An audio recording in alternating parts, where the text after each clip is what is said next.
In November 1985, a hunter walked through the woods near Bearbrook State Park in Allenstown, New Hampshire. The trees stood bare against a gray autumn sky. He wasn't looking for anything in particular. Just moving through familiar territory, the kind of place where people dump old furniture, rusted appliances, things no one wants to see. But what he found that day was a blue metal drum, 55 gallons. The kind used for industrial chemicals or waste oil. It had been there for years, judging by the rust and the way the forest had begun to grow around it. He looked inside. 15 years later, almost to the month, a state trooper returned to the same area. He was following up on the original case, walking the perimeter again, looking for anything that might have been missed. And he found it.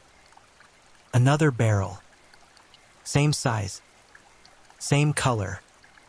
Just 100 yards from where the first had been discovered. It had been there all along, hidden in plain sight, waiting.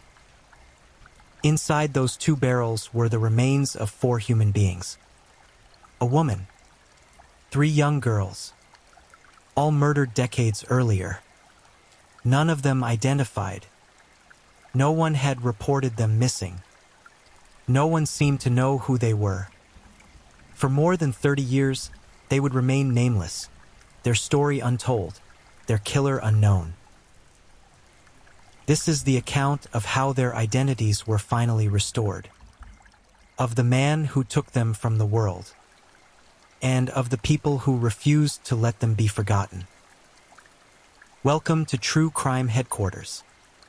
Tonight, we explore 3 unsettling stories where appearances concealed something far darker. Take a moment to settle in. Breathe slowly. Let the outside world fade. This is the story of the Bearbrook murders. Now let's begin. Terry Rasmusen was born in Denver, Colorado, in December 1943. His family moved to Phoenix, Arizona, when he was young. By most accounts, his childhood appeared unremarkable. He attended Phoenix North High School. In 1961, he enlisted in the United States Navy, where he trained as an electrician. He served for 6 years at various bases along the West Coast and spent time stationed in Okinawa before receiving a general discharge in 1967.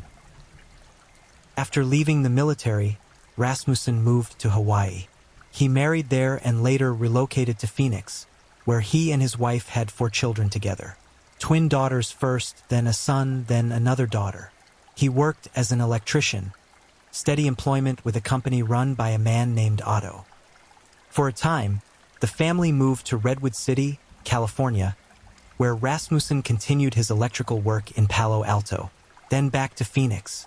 He also worked in a shoe shop at various points, sometimes alongside his parents.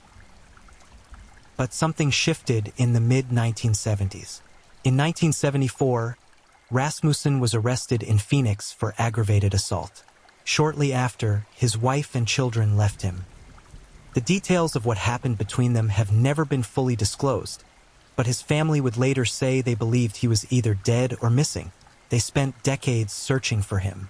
One of his daughters hired a private investigator in the 1980s, trying to find any trace of the father who had simply vanished from their lives. What no one in his family knew was that Terry Rasmusen had not disappeared from the world. He had simply changed his name. If you enjoy listening and would like to find this channel again, you're welcome to subscribe. Around the same time, across the country in Connecticut, a girl named Marlise Elizabeth Honeychurch was growing up in Stamford. Born in 1954, she lived with her father after her parents divorced. She was a sophomore at Stamford High School when, at 15, she moved to California to live with her mother in La Mirada. She used her mother's last name, Salomon, for a time and attended Artesia High School in Lakewood. In 1971, at 17, Marlise married in Las Vegas. The following December, she gave birth to a daughter, Marie Elizabeth Vaughn. The marriage didn't last. By 1973, her husband had moved to Lakewood with Marie, and Marley's whereabouts became unclear for a period. Eventually, she regained custody of her daughter. In 1976, she married again in Los Angeles. The following year, her second daughter was born, Sarah Lynn McWaters. The two girls had different fathers, but Marley's raised them together, moving between Santa Ana, Downey, and other California communities, doing her best to build a stable life for her children. Those who knew her said she loved being a mother. Marie was school-aged, bright and energetic. Sarah was still a toddler, just beginning to walk and talk. Photographs from those years show Marie at birthday parties, blowing out candles on a cake, surrounded by other children. The location of those parties has never been determined. The other children in the photos have never been identified. In 1978, around Thanksgiving, Marley's brought Marie and Sarah to her mother's home in La Puente, California. She introduced her family to a new boyfriend. His name, she said, was Terry Rasmusen. He was older than Marley's by about 11 years. Her mother thought he was too old for her daughter. There was an argument over something small, the kind of family disagreement that happens during holidays. Marley's gathered her things, took her two daughters, and left with Rasmussen. No one in her family ever saw or heard from her again. By the late 1970s, a man calling himself Bob Evans appeared in Manchester, New Hampshire. He worked at the Wambach Mill as a head electrician. He lived at 925 Hayward Street. He seemed competent at his job, reliable enough. He took on side work for a fellow employee, an Allenstown man who was building a camp store on his property in Bearbrook State Park. In 1980, Evans had several minor run-ins with local law enforcement. He was arrested for writing a bad check, for theft, for diverting electric current, essentially stealing electricity. During these encounters, he sometimes claimed to be married to a woman named Elizabeth Evans. On at least one occasion, a woman using that name signed for registered mail at his address. She appeared as his spouse in police records from February and June of 1980. But no concrete record of Elizabeth Evans has ever been found. No one can say with certainty who she was. Around Thanksgiving 1981, Bob Evans left Manchester. He took with him a woman named Denise Bowden, a 23-year-old from Goffstown who had been living with him. She brought her 6-month-old daughter, an infant she'd named Dawn. Bowden's family believed the couple had left town because of financial troubles. Young people struggling to make ends meet, moving on to find better opportunities somewhere else. It seemed plausible. There was no reason to suspect anything darker. Denise Bowden was never seen again. Her body has never been found. Investigators now believe she was murdered shortly after leaving New Hampshire, likely somewhere in California. Her disappearance would remain unknown to law enforcement for decades because no one reported her missing at the time. The little girl, Dawn, stayed with the man she believed was her father. He kept possession of her throughout the early 1980s, moving frequently using different names. In 1985, he was arrested in Cypress, California, under the name Curtis Kimmel for driving under the influence and endangering the welfare of a child. He failed to appear in court. Shortly after, he took on another alias, Gordon Jensen. In 1986, Jensen was living at an RV park in Scotts Valley, California, working as an electrician. He befriended an older couple who were staying there temporarily while the husband did work in San Jose. The woman remarked one day that she would love to have a granddaughter like Dawn, who was about 5 years old by then. She mentioned that her own daughter in San Bernardino County was having trouble conceiving. Jensen made a suggestion. Why not have her daughter take Dawn for a 3-week trial? If they liked her, they could adopt her. The arrangement was made. Dawn, renamed Lisa, went to live with a new family, and Gordon Jensen disappeared. The family who took Lisa in noticed something almost immediately. The man who called himself her father had given them no medical records, no birth certificate, no documentation of any kind. Still, they loved her. They raised her in a normal, stable home. She grew up never knowing the truth about where she had come from. In 1988, the man now using the name Jerry Mockerman was arrested for driving a stolen vehicle. His fingerprints linked him back to Curtis Kimmel. In 1989, he was convicted of child abandonment and received a 3-year prison sentence. An additional charge of child abuse was dropped, likely as part of a plea agreement. He was paroled in 1990 and almost immediately absconded, becoming a fugitive. For the next 9 years, there is little record of his whereabouts. Meanwhile, back in New Hampshire, 2 barrels had been found in the woods. On November 10, 1985, that hunter near Bearbrook State Park opened the first drum and discovered the remains of an adult woman and a young girl. Both had been wrapped in plastic. Autopsies determined that both had died from blunt force trauma to the head. Some of the remains had been dismembered to fit inside the barrel. The bodies were severely decomposed, partially skeletonized. Investigators estimated that the woman had been between 23 and 33 years old at the time of her death. The girl had been approximately 8 to 10 years old. There were no identifying documents, no jewelry that could be traced, no dental records that matched any missing persons reports. A search of the surrounding area was conducted, but nothing else of significance was found. The 2 were buried in an Allenstown cemetery. A tombstone was placed over their grave. It read, "Here lies the mortal remains known only to God of a woman aged 23 to 33 and a girl child aged 8 to 10. Their slain bodies were found on November 10, 1985, in Bearbrook State Park. May their souls find peace in God's loving care." The case went cold. Years passed. Investigators periodically returned to it, but there were no leads, no new information. The woman and child remained unidentified.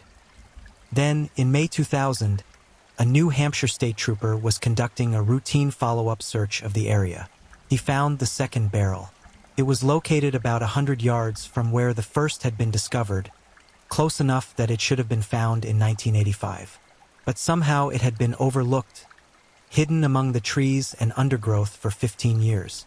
Inside were the remains of 2 more young girls. One was estimated to have been between 2 and 4 years old. The other between 2 and 3. Like the first victims, they had died from blunt force trauma. Like the first victims, they had been in those woods for decades. Investigators believed all 4 murders had occurred around the same time, likely between 1978 and 1981. DNA testing was conducted. The results showed that the adult woman was biologically related to 2 of the 3 children, the oldest girl from the first barrel and the youngest girl from the second. She was their mother. The 2 other girls were half-sisters to each other, sharing the same mother but having different fathers. But the middle child, the one estimated to be 2 to 4 years old, was not related to the woman or to the other 2 girls. Her connection to the others remained a mystery. The 4 became known as the Allenstown 4. In some reports, they were called the Bearbrook victims, but they had no names. No one knew who they were or where they had come from. No missing persons reports seemed to match their descriptions. It was as if they had simply been erased from the world, their existence known only to whoever had killed them and left them in those barrels. In December 1999, a California chemist named Unsoon June introduced a new boyfriend to her family. She called him Larry Vanner. They seemed happy together. In 2001, they were married in an unofficial backyard ceremony. But the following June, June disappeared. Her family couldn't reach her. Calls went unanswered. When they went to check on her, they made a grim discovery. June's partially dismembered body was found buried in cat litter in the basement of the home she had shared with Vanner. She had died from blunt force trauma to the head. In November 2002, the man calling himself Larry Vanner was arrested and charged with her murder. DNA evidence and other forensics tied him conclusively to the crime. In 2003, he pleaded no contest and was sentenced to 15 years to life in prison. It should have ended there. A tragic domestic homicide. A man in prison, his victim identified, justice served within the limitations of the system. But something unusual happened during the investigation into June's death. Authorities discovered that Larry Vanner was not his real name. He had used many aliases over the years: Curtis Kimmel, Gordon Jensen, Jerry Mockerman, Bob Evans. Each name corresponded to a different place, a different time in his life, a different set of relationships and crimes. He had moved throughout the United States for decades, and wherever he went, people seemed to vanish. In 2003, as part of the ongoing investigation, DNA testing was conducted on the child he had abandoned in 1986, the girl who had been raised as Lisa by her adoptive family. The results showed that she was not his biological daughter. The revelation raised immediate questions. Who was she? Where had she come from? What had happened to her real parents? The case of Lisa was reopened. For years, it remained unresolved. She grew up, married, had children of her own, always carrying the question of her true identity. She wanted to know where she came from, who her family had been. By 2010, the man in prison for killing Eun Soon-jun was still maintaining silence about his past. He had offered no explanation for the aliases, no information about the child he'd abandoned, no acknowledgement of any crimes beyond the one for which he'd been convicted. On December 28, 2010, he died at High Desert State Prison in California. The cause of death was a combination of lung cancer, chronic obstructive pulmonary disease, and pneumonia. He was 67 years old. Even in death, his true identity remained unknown to the authorities investigating him. He had given them nothing. No confessions, no details, just a long trail of names that led nowhere.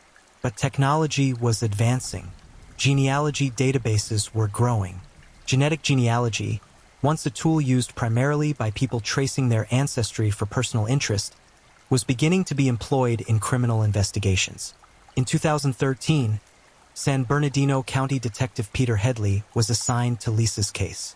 By that time, the databases had expanded significantly. There was new potential to find answers. In 2015, Headley reached out to Barbara Raventer, a genetic genealogist who had helped solve other challenging cases. Raventer worked with Lisa to analyze her DNA and search through genetic databases, looking for relatives, building family trees, trying to trace her origins. It was painstaking work. The databases, while larger than before, were still limited. The connections were often distant, requiring extensive research to bridge the gaps between generations. But slowly, a picture began to emerge. Lisa was not who she thought she was. Her name was not Lisa.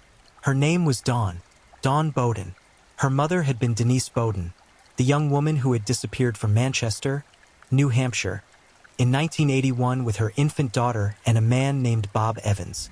When Denise Bowden's father was shown a mugshot of Curtis Kimmel, the man arrested in 1985 for child endangerment, he immediately recognized him. That was Bob Evans. The man his daughter had been living with. The man she'd left town with all those years ago. The revelation created a direct link between the man who died in prison in California and the state of New Hampshire at the exact time the Bearbrook victims were believed to have been murdered. In January 2017, New Hampshire authorities held a press conference. They announced that Bob Evans was a suspect in the disappearance and likely murder of Denise Bowden. They also announced that DNA testing had confirmed he was the father of the middle child found in the second barrel at Bearbrook State Park. But they still didn't know his real name. Bob Evans was just another alias. Who he actually was remained unknown. Investigators released a video from a 2002 police interview with the man, hoping someone might recognize him and provide information about his true identity. They described him as a chameleon, someone who could blend into different communities, assume different identities, and leave no trace when he moved on. They estimated he had lived in multiple states: California, New Hampshire, Arizona, Texas, Oregon, Virginia, and possibly others. They believed he had been in New Hampshire from the late 1970s through 1981, working at the Wambach Mill and living in Manchester. They confirmed he had side jobs in Allenstown, on property near Bearbrook State Park. The public appeal generated new leads. People came forward with memories, photographs, records. Investigators began piecing together a more complete timeline. They obtained his fingerprints from old arrest records. They tracked down his Navy service records. They found high school yearbook photos from Phoenix. And in July 2017, they confirmed it. DNA testing and investigative work proved that Bob Evans, Curtis Kimmel, Gordon Jensen, Jerry Mockerman, and Larry Vanner were all the same man, Terry Rasmusen. Born in Denver in 1943, Navy veteran, electrician, father of 4 children who thought he was dead or missing, serial killer. When investigators placed Rasmussen's high school yearbook photo next to a 1985 booking photo of Bob Evans, the resemblance was unmistakable. Senior Assistant Attorney General Jeffrey Strelzin later said that when they saw the 2 images side by side, they knew immediately. That was their guy. With Rasmussen identified, investigators could now trace his movements with greater accuracy. They learned that after leaving his wife and children in Phoenix in the mid-1970s, he had essentially vanished from the lives of everyone who knew him. His family searched for him. They never imagined what he had become. Authorities believe Rasmussen met a woman named Pepper Reed in the mid-1970s. Reed was born in Texas in 1952. Her family last saw her in Houston during Christmas 1975. She was pregnant with Rasmussen's child at the time. The family believed she later moved to California, though they never heard from her again. In 1976, their daughter was born in Orange County, California. The child's name was Ray Rasmussen. Pepper Reed disappeared from public records sometime in the late 1970s. Like Denise Bowden, she was never reported missing because those who knew her assumed she had simply moved away, lost touch, started a new life. It's a pattern that appears repeatedly in cases involving Rasmussen. Vulnerable women who could be isolated, whose absence wouldn't immediately raise alarms. By 1978, Rasmussen was in California, where he met Marlies Honeychurch. She was 24. He was 35. She had 2 daughters from previous relationships. He told her he could offer stability, perhaps a fresh start. Whatever he said to her, it was persuasive enough that she left her family's Thanksgiving gathering with him and never looked back. What happened next can only be inferred from the evidence. Investigators believe Rasmussen brought Marlies, Marie, and Sarah to New Hampshire, where he was working as Bob Evans. He may have kept his daughter Ray with him as well, or she may have joined them later. For a time, they lived together in Manchester.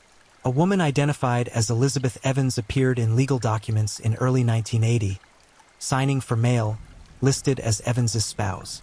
Was this Marlies using a false name, or was it someone else? The question has never been definitively answered. What is known is that by late 1980, Elizabeth Evans was no longer mentioned in any documents. And sometime between 1978 and 1981, Rasmussen murdered 4 people. Marlies Honeychurch, her daughter Marie Vaughn, her daughter Sarah McQuarters, and his own daughter, Ray Rasmussen. He beat them to death with blunt force. He dismembered some of the bodies to fit them into industrial drums. He took those drums to the property in Allenstown where he had done electrical work, to the woods near Bearbrook State Park, and he left them there. Then he left New Hampshire with Denise Bowden and her infant daughter, assuming that no one would ever find the barrels, that even if they did, the bodies would never be identified. For decades, he was right.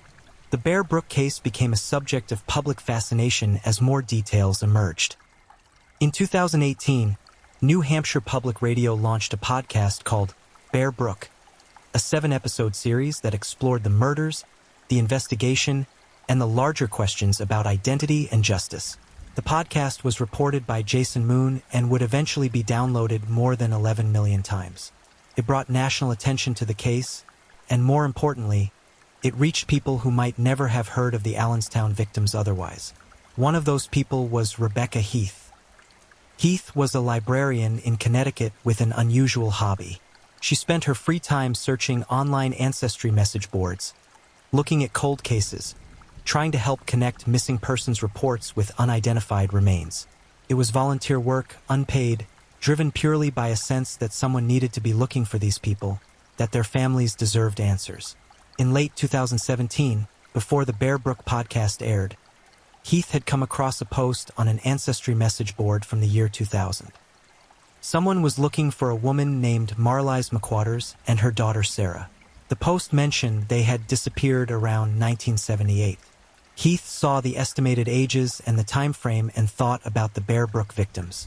She responded to the post, asking if there could be a connection, but she never received a reply. Then, in October 2018, Heath began listening to the Bearbrook podcast.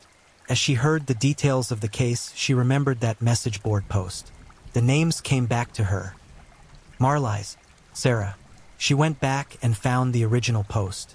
This time, she reached out to the person who had written it through a different method. The family member responded. They told Heath that Marlies had last been seen with a man named Terry Rasmusen in La Puente, California, at Thanksgiving in 1978. The person writing didn't fully understand the significance of that name, but Heath did. She knew immediately that this was the connection investigators had been searching for. Heath contacted New Hampshire authorities. She shared what she had learned. The next day, California investigators alerted the National Center for Missing and Exploited Children. The lead was passed to the New Hampshire Cold Case Unit. They began looking into Marlies Honeychurch's life, interviewing her surviving family members, collecting DNA samples from her relatives. Barbara Raventer, the same genetic genealogist who had identified Dawn Bowden, was brought into the investigation. She worked with the DNA profiles from the degraded remains found in the barrels, comparing them to the samples provided by Honeychurch's family. Through advances in DNA technology and extensive searches through genetic databases, she was able to confirm what Heath had suspected. On June 6, 2019, New Hampshire authorities held a press conference. They announced that 3 of the 4 Bearbrook victims had been identified. The adult woman was Marlies Elizabeth Honeychurch, born in Connecticut in 1954. The oldest child was Marie Elizabeth Vaughn, born in California in 1971. The youngest child was Sarah Lynn McQuarters, born in California in 1977. Family members of Honeychurch were present at the announcement, seated in the front row. They included her brother, David Salomon, and her sister, Paula Hodges. Through a representative, they released a statement. This day comes with heavy hearts. Marlies, Marie and Sarah were so loved by our families, and they are greatly missed. We take solace in finally having the answers we have longed for. Thank you to everyone who never gave up on the Allenstown victims. For more than 30 years, the family had searched. They had hired private investigators. They had posted on message boards, reached out to anyone who might have information. And now, finally, they knew. But one victim still remained unidentified. The middle child, the 2 to 4-year-old girl found in the second barrel. DNA had proven she was Rasmussen's biological daughter, but nothing more was known about her. Who was her mother? What was her name? Where had she come from? The investigation into the middle child continued, but progress was slow. The genetic genealogy methods that had been so successful in identifying Dawn Bowden and the Honeychurch family required finding living relatives who had submitted DNA to databases. For the middle child, those connections were proving harder to establish. Rasmussen had fathered her, but he had left no legitimate family trail that could be followed. His other children, the ones from his first marriage, had no connection to this child. Her maternal lineage was a complete unknown. Investigators worked with the National Center for Missing and Exploited Children to create facial reconstructions, to generate new leads, to keep the case in the public eye. They released information about her likely age, her appearance, any details that might help someone recognize her. But years passed with no breakthrough. In 2024, the New Hampshire State Police Cold Case Unit partnered with the DNA Doe Project, a nonprofit organization that specializes in using advanced genetic genealogy techniques to identify unidentified remains. The DNA Doe Project had successfully helped solve numerous cold cases across the country. They agreed to take on the Bearbrook middle child case. The work was extraordinarily complex. The DNA samples from the remains were degraded after decades in the ground. Most of the genetic material that could be extracted was bacterial DNA from decomposition, not human DNA. But the few hair samples that had been preserved proved crucial. Through new bioinformatics analysis, researchers were able to extract enough viable DNA to begin building genetic family trees. By June 2024, the team had compiled a family tree containing approximately 25,000 people. It was an immense genealogical puzzle, connecting distant relatives across generations, tracing lineages through marriages and births and migrations across the country. And then, that summer, they found it. a key DNA match in the tree that led them to the middle child's mother. On September 5, 2025, the identification was officially confirmed through documentary records and DNA testing. The middle child was Ray Rasmussen, born in 1976 in Orange County, California. Her mother was Pepper Reed, originally from Texas, last seen in the late 1970s. On September 7, 2025, New Hampshire authorities held another press conference. Attorney General John Formella and Colonel Mark Hall of the New Hampshire State Police stood before reporters and announced that the final unidentified victim had been given her name back. Detective Sergeant Christopher Elphick spoke about the decades of work that had gone into the identification.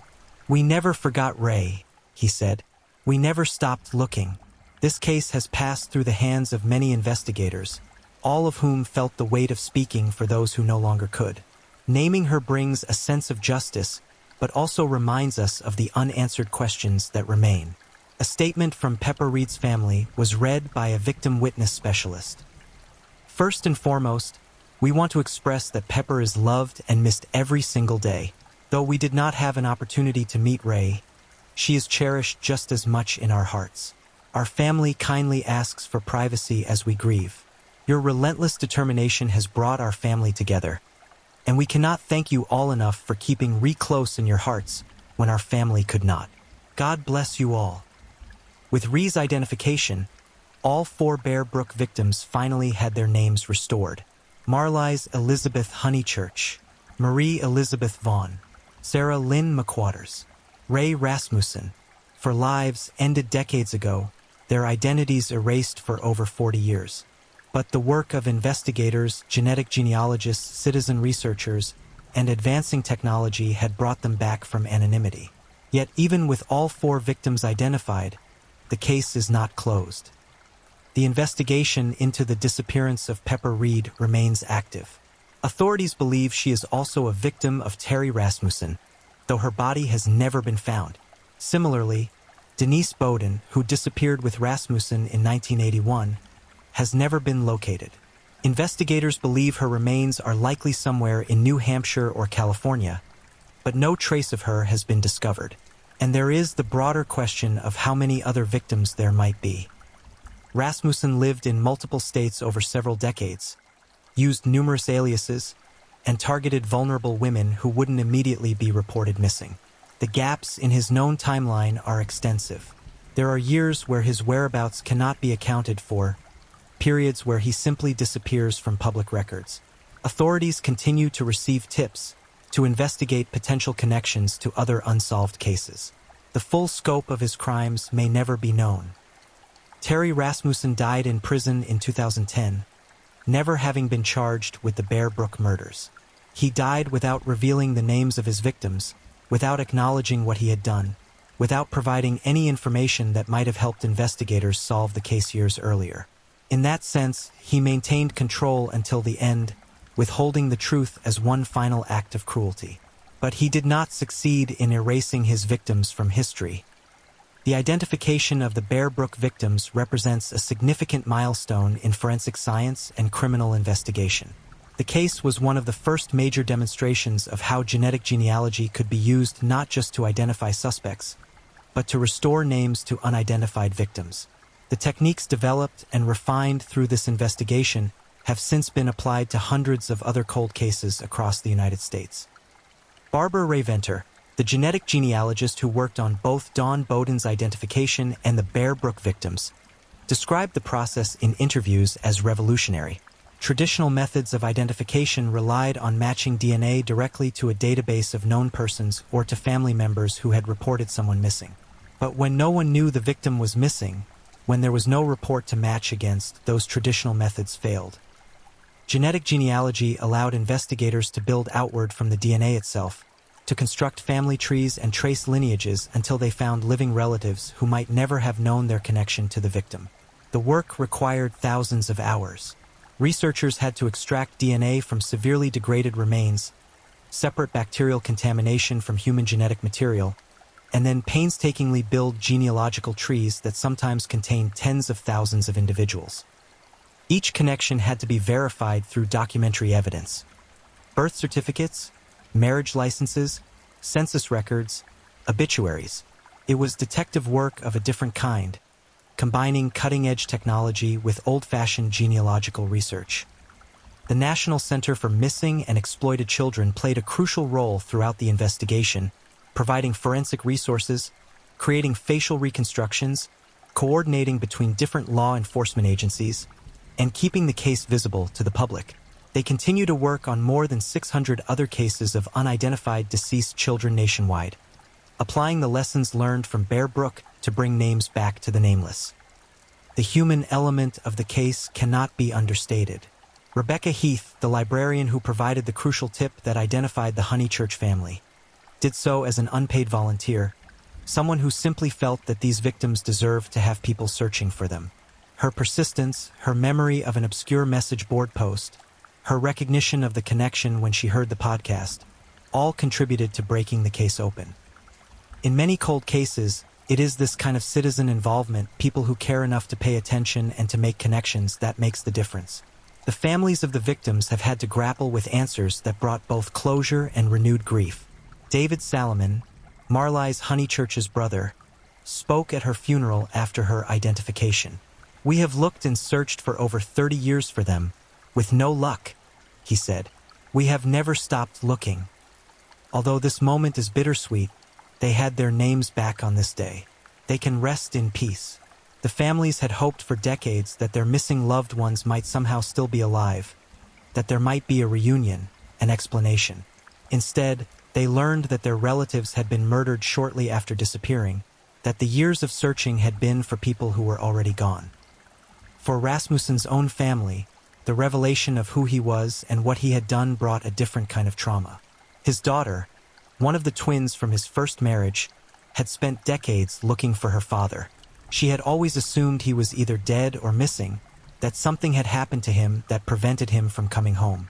The discovery that he was not only alive but had been living under false names, murdering women and children, including his own daughter Ray, was devastating. His granddaughter later spoke to media about the family's reaction.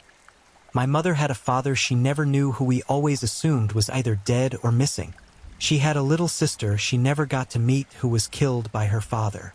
The family had to reconcile the man they remembered, however imperfectly, with the monster he had become. The Bearbrook case also raises difficult questions about the nature of serial violence and how it can remain undetected for so long. Rasmussen was able to operate for decades in part because he targeted vulnerable individuals, women who were estranged from their families or in unstable situations. Marley's Honeychurch had argued with her mother before leaving. Denise Bowden's family believed she had left town for financial reasons. Pepper Reed had moved away from Texas and lost contact with her relatives. These women could disappear without immediate alarm being raised, without missing persons reports being filed, without investigations being launched. Rasmussen also benefited from his mobility. He moved between states frequently, worked cash jobs or positions where employment records were minimal, used aliases that made it difficult to track his movements. In an era before digital databases and interconnected law enforcement systems, it was possible for someone to commit crimes in one state and simply move to another, leaving no trail. Even when he was arrested for minor offenses, the different names prevented authorities from seeing the pattern. Senior Assistant Attorney General Jeffrey Strelzin described Rasmussen as fitting the profile of a serial killer, someone who could compartmentalize his actions, maintain a facade of normalcy, and blend into communities. But he also noted that Rasmussen was not a sophisticated criminal mastermind. He made mistakes. He left evidence. He was arrested multiple times. What protected him was not cleverness, but rather the limitations of the systems designed to catch people like him. Those limitations have since been addressed to some degree. Law enforcement agencies now have better communication networks, shared databases, and tools for tracking individuals across state lines. Genetic genealogy has opened new avenues for identifying both suspects and victims. Advances in DNA technology mean that even severely degraded remains can yield useful information. Public awareness of missing persons cases has increased, with social media and podcasts like Bearbrook bringing attention to cases that might otherwise remain obscure. But gaps still exist. There are still people who vanish without trace. Still cases where bodies are found but never identified. Still predators who exploit the vulnerable. The National Missing and Unidentified Persons System, known as NAMUS, was created in 2007 as a centralized database for missing persons and unidentified remains. As of 2025, it contains more than 18,000 cases of unidentified human remains in the United States. Many of those cases date back decades. Some involve remains that have been held in medical examiners' offices for 50 years or more, waiting for someone to claim them, to name them, to bring them home. The Bearbrook case demonstrates that even in the most difficult circumstances, with decades-old remains and no initial leads, identification is possible. But it requires resources, dedication, advances in technology, and often an element of chance or persistence. Not every case receives that level of attention. Not every case has a Barbara Raeventer or a Rebecca Heath working on it. Not every victim has family members who never stop searching. The question of justice in the Bearbrook case is complicated. Terry Rasmusen died without being held legally accountable for the murders. He was never tried, never convicted, never sentenced for the deaths of Marlies Honeychurch, Marie Vaughn, Sarah McWatters, Ray Rasmussen, Denise Bowden, or Pepper Reed. He died serving a sentence for the murder of Eunsoon Jun, the only one of his known victims for whom he faced legal consequences. In some ways, his death robbed the families of closure. There was no trial where they could confront him, no opportunity for him to be forced to acknowledge what he had done, no chance for a jury to render judgment. The legal system, which provides at least a symbolic form of justice through its processes, was denied to them. But in another sense, the work that continued after Rasmussen's death achieved something more profound. By identifying his victims, by restoring their names and their stories, investigators and researchers ensured that these people were not forgotten, that they were not simply numbers in a case file or anonymous remains in a grave. They became individuals again with histories and families and people who loved them. The new grave marker in Allenstown now bears their names. Marlies Elizabeth Honeychurch, born March 24, 1954, died between 1978 and 1981. Marie Elizabeth Vaughn, born December 26, 1971, died between 1978 and 1981. Sarah Lynn McWatters, born April 16, 1977, died between 1978 and 1981. Ray Rasmussen, born 1976, died between 1978 and 1981. Their families can visit. They have a place to grieve, to remember, to honor the lives that were taken. In June 2019, after the identification of Marlies and her daughters, the Honeychurch family held a funeral. Relatives came from across the country. They brought photographs, shared memories, told stories about Marlies when she was young, about Marie and Sarah when they were children. It was a gathering that should have happened decades earlier, but that had been denied to them by violence and anonymity. Now finally they could say goodbye. The broader impact of the Bearbrook investigation extends beyond this single case. The techniques developed here have been used to solve dozens of other cold cases. In 2018, genetic genealogy was used to identify Joseph James DeAngelo as the Golden State Killer, a case that had remained unsolved for decades. Since then, the method has been applied to cases across the country, helping to identify both suspects and victims in situations where traditional investigative methods had failed. There have been ethical debates about the use of genetic genealogy in law enforcement. Questions about privacy, about consent, about the implications of using commercial ancestry databases for criminal investigations. These are important discussions, particularly as the technology becomes more widespread. But for the families of victims, for people who have spent years or decades searching for answers, the technology represents hope. Raeventer has said that every case she works on is a reminder of why the work matters. Behind every DNA sample is a person, a human being who lived and loved and mattered to someone. The ability to restore their identity, to give them back their name, is not just a forensic accomplishment. It is an act of respect, a recognition of their humanity, a refusal to let them remain forgotten. As of 2025, the investigation into Terry Rasmussen's other potential victims continues. Authorities have urged anyone with information about people who went missing while in contact with Rasmussen, under any of his known aliases, to come forward. Bob Evans in New Hampshire, Curtis Kimmel and Gordon Jensen in California, Larry Vanner, Jerry Mockerman. Each name represents a different period of his life, a different community where he lived and worked, a different set of relationships and potential victims. Some investigators believe there may be other barrels, other remains in other locations. Rasmussen had access to industrial areas, construction sites, wooded properties in multiple states. The 2 barrels found at Bearbrook were discovered only by chance, years apart. If not for that hunter in 1985, if not for that trooper in 2000, the victims might still be unidentified, the case might still be unknown. The possibility that similar circumstances exist elsewhere, that there are other victims who have never been found, cannot be dismissed. The New Hampshire Cold Case Unit maintains an active file on Rasmussen. They review tips as they come in. They look for connections to unsolved cases in states where he is known to have lived. They work with other agencies, sharing information, comparing notes. The work is ongoing, patient, methodical. There may never be definitive answers about the full extent of his crimes, but the effort to find those answers continues. There is something both reassuring and unsettling about the resolution of the Bearbrook case.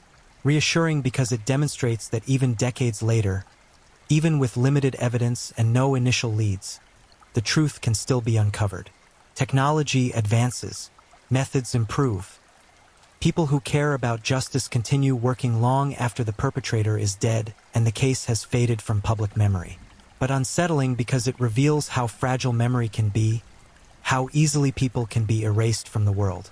For human beings were murdered and hidden in barrels in the woods, and for more than 30 years no one knew who they were. They had lived, they had families, they had been loved, and yet they vanished so completely that their absence went unremarked. It raises the question of how many others might share that fate. People who disappear and are never reported missing, whose remains are never found, who simply cease to exist in any official record. The Bearbrook case is both a success story and a cautionary tale. A success because the victims were identified, because their families received answers, because advances in science and dedication of investigators brought names back to the nameless. A cautionary tale because it shows how easily someone like Rasmussen can operate, how many lives can be destroyed before the pattern is recognized, how much suffering can occur in the gaps between jurisdictions and decades. In the end, what remains is memory. The memory of 4 people who deserved better than they received. Marlies Honeychurch, who loved her daughters and tried to build a life for them. Marie Vaughn, who attended birthday parties and blew out candles on cakes, who was just beginning to experience the world. Sarah McWatters, a toddler who barely had a chance to live. Ray Rasmussen, born into circumstances beyond her control, never given the opportunity to know her siblings or grow up or become whoever she might have been. Their lives were stolen by someone who should have protected them, who instead chose violence. But their story, once told, ensures they are not forgotten. Every documentary, every article, every mention of their case reinforces the fact that they existed, that they mattered, that their loss was felt.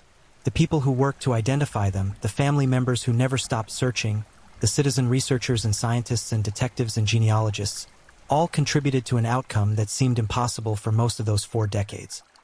They proved that persistence matters, that advancing technology can be used for good, that the work of seeking justice does not end with death or time. In Allenstown, New Hampshire, there is a cemetery where 4 people now rest under their true names. Visitors sometimes leave flowers there. Small gestures, acknowledgments that someone is thinking of them, that they are remembered. It is a quiet place, unremarkable in many ways, just one of countless cemeteries across America where the stories of lives intersect with the stories of their endings. But the marker there tells a story that took over 40 years to complete. A story of loss and resilience, of anonymity and identity restored, of crimes committed in darkness and brought to light decades later. It is a story that reminds us of the worst that human beings can do to one another, but also of the determination and care that others bring to seeking truth and justice. The Bearbrook murders will never be fully resolved. There will always be unanswered questions, gaps in the timeline, victims whose fates remain unknown. But what was once a mystery without names, without faces, without any connection to the living world, is now a story with identities and families and a place in history. Marley's Honeychurch, Marie Elizabeth Vaughn, Sarah Lynn McWaters, Ray Rasmussen, for names that were almost lost forever, for names that have now been spoken aloud, written down, remembered, for lives that mattered then and matter still. If you're new here, welcome to the channel, where we dive into true crime stories with calmness and respect. A special shout out to my amazing subscribers who've been with me from the start. Thank you for your incredible support. If you're still with me, drop a comment. Let me know where you're tuning in from and what time it is in your part of the world. Or just say hello so I know you're still here. And if you haven't already, make sure to like this video and hit subscribe so you won't miss any of our upcoming true crime stories perfect for winding down. Now, let's move on to our second story. Story 2. The Vanishing of Frederick Dunn. In September of 1959, a farmer walked along a quiet stream near Ellsworth, Kansas, when he noticed something that didn't belong. Among the reeds and shallow water, bones had settled into the mud. They'd been there for some time. When authorities arrived and carefully collected what remained, they discovered something that would close one of the FBI's most puzzling cases. The skeleton belonged to a man who had spent 40 years running from the law, a man who had escaped from jails, survived shootouts, and evaded capture more times than anyone could count. Frederick Grant Dunn had been on the FBI's 10 most wanted list. But the question that haunted investigators wasn't just who he was. It was how he ended up in that stream, and whether he died trying to escape one final time, or if someone had been waiting for him in the darkness all along. The story begins long before that Kansas stream, in a different time when America looked nothing like it does today. Frederick Grant Dunn was born in 1905, which means he came into the world during a period when the country was still finding its footing in the new century. The automobile was a novelty. Most homes didn't have electricity. The world moved slower then, but for a boy like Frederick, trouble found him quickly. When you look at the early life of someone who becomes a career criminal, you might expect some dramatic origin story, some terrible event that set everything in motion. But with Frederick Dunn, it seems more gradual, like water slowly carving through stone. He grew up in Iowa, in communities where everyone knew everyone, where your reputation followed you like a shadow. By the time he was 14 years old, Frederick had already been convicted of breaking and entering, along with larceny. 14, an age when most boys were worried about schoolwork or helping on family farms. The punishment for his crimes sent him to the Iowa Training School for Boys in Eldora. Now, these reform schools in the early 20th century weren't like modern juvenile facilities. They were harsh places, designed more for containment than rehabilitation. Frederick spent 5 years there, 5 years of his adolescence locked away, surrounded by other troubled boys, learning from them, hardening. He was paroled in 1921 when he was 16, and fully discharged in 1924 at 19 years old. You might think that spending nearly a third of his young life in that institution would have scared him straight. Didn't. Just 2 months after his discharge, Frederick was arrested again. This time in Gayville, South Dakota, where he and 2 partners attempted to burglarize a general store. The owner confronted them, and when that happened, the owner opened fire. One of Frederick's accomplices was shot in the eye. Frederick and his wounded friend were arrested at the scene. This pattern, this cycle of crime and capture, would define the next 4 decades of his life. But what's interesting is how Frederick seemed to learn from each mistake, each arrest, each close call. He wasn't a mindless criminal. He studied his craft the way some people study medicine or engineering. By the late 1920s, he'd developed a reputation, particularly for one skill that set him apart from common thieves. Frederick Dunn became known for his expertise with nitroglycerin. In the era before electronic security systems and advanced safes, nitroglycerin was the tool of choice for sophisticated burglars. It was extraordinarily dangerous, of course. One wrong move and you could blow yourself to pieces. But if you knew what you were doing, if you had steady hands and understood the chemistry, you could crack open safes that were supposedly impregnable. The newspapers would later call him a modern John Dillinger for this particular skill, comparing him to the most famous bank robber of the Depression era.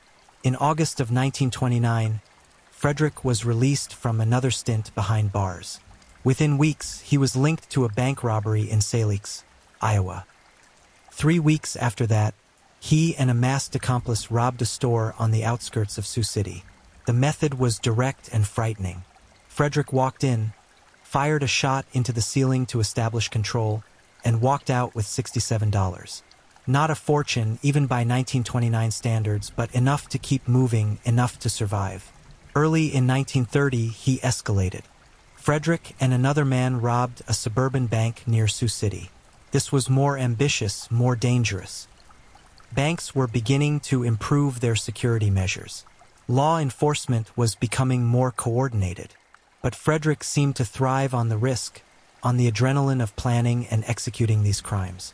In February of 1930, authorities caught up with him in Chicago. They brought him back to Iowa to stand trial. Frederick was placed in custody in Sioux City, but he wasn't the type to accept his fate quietly. 10 days after his arrival, he managed to obtain a smuggled pistol. How he got it, who brought it to him, remains unclear even now. But with that weapon, Frederick made his move. He escaped with another inmate, and during the attempt, one of the guards tried to stop them. Frederick shot the guard in the thigh. The 2 escapees made it outside the walls, tasting freedom for just a few hours.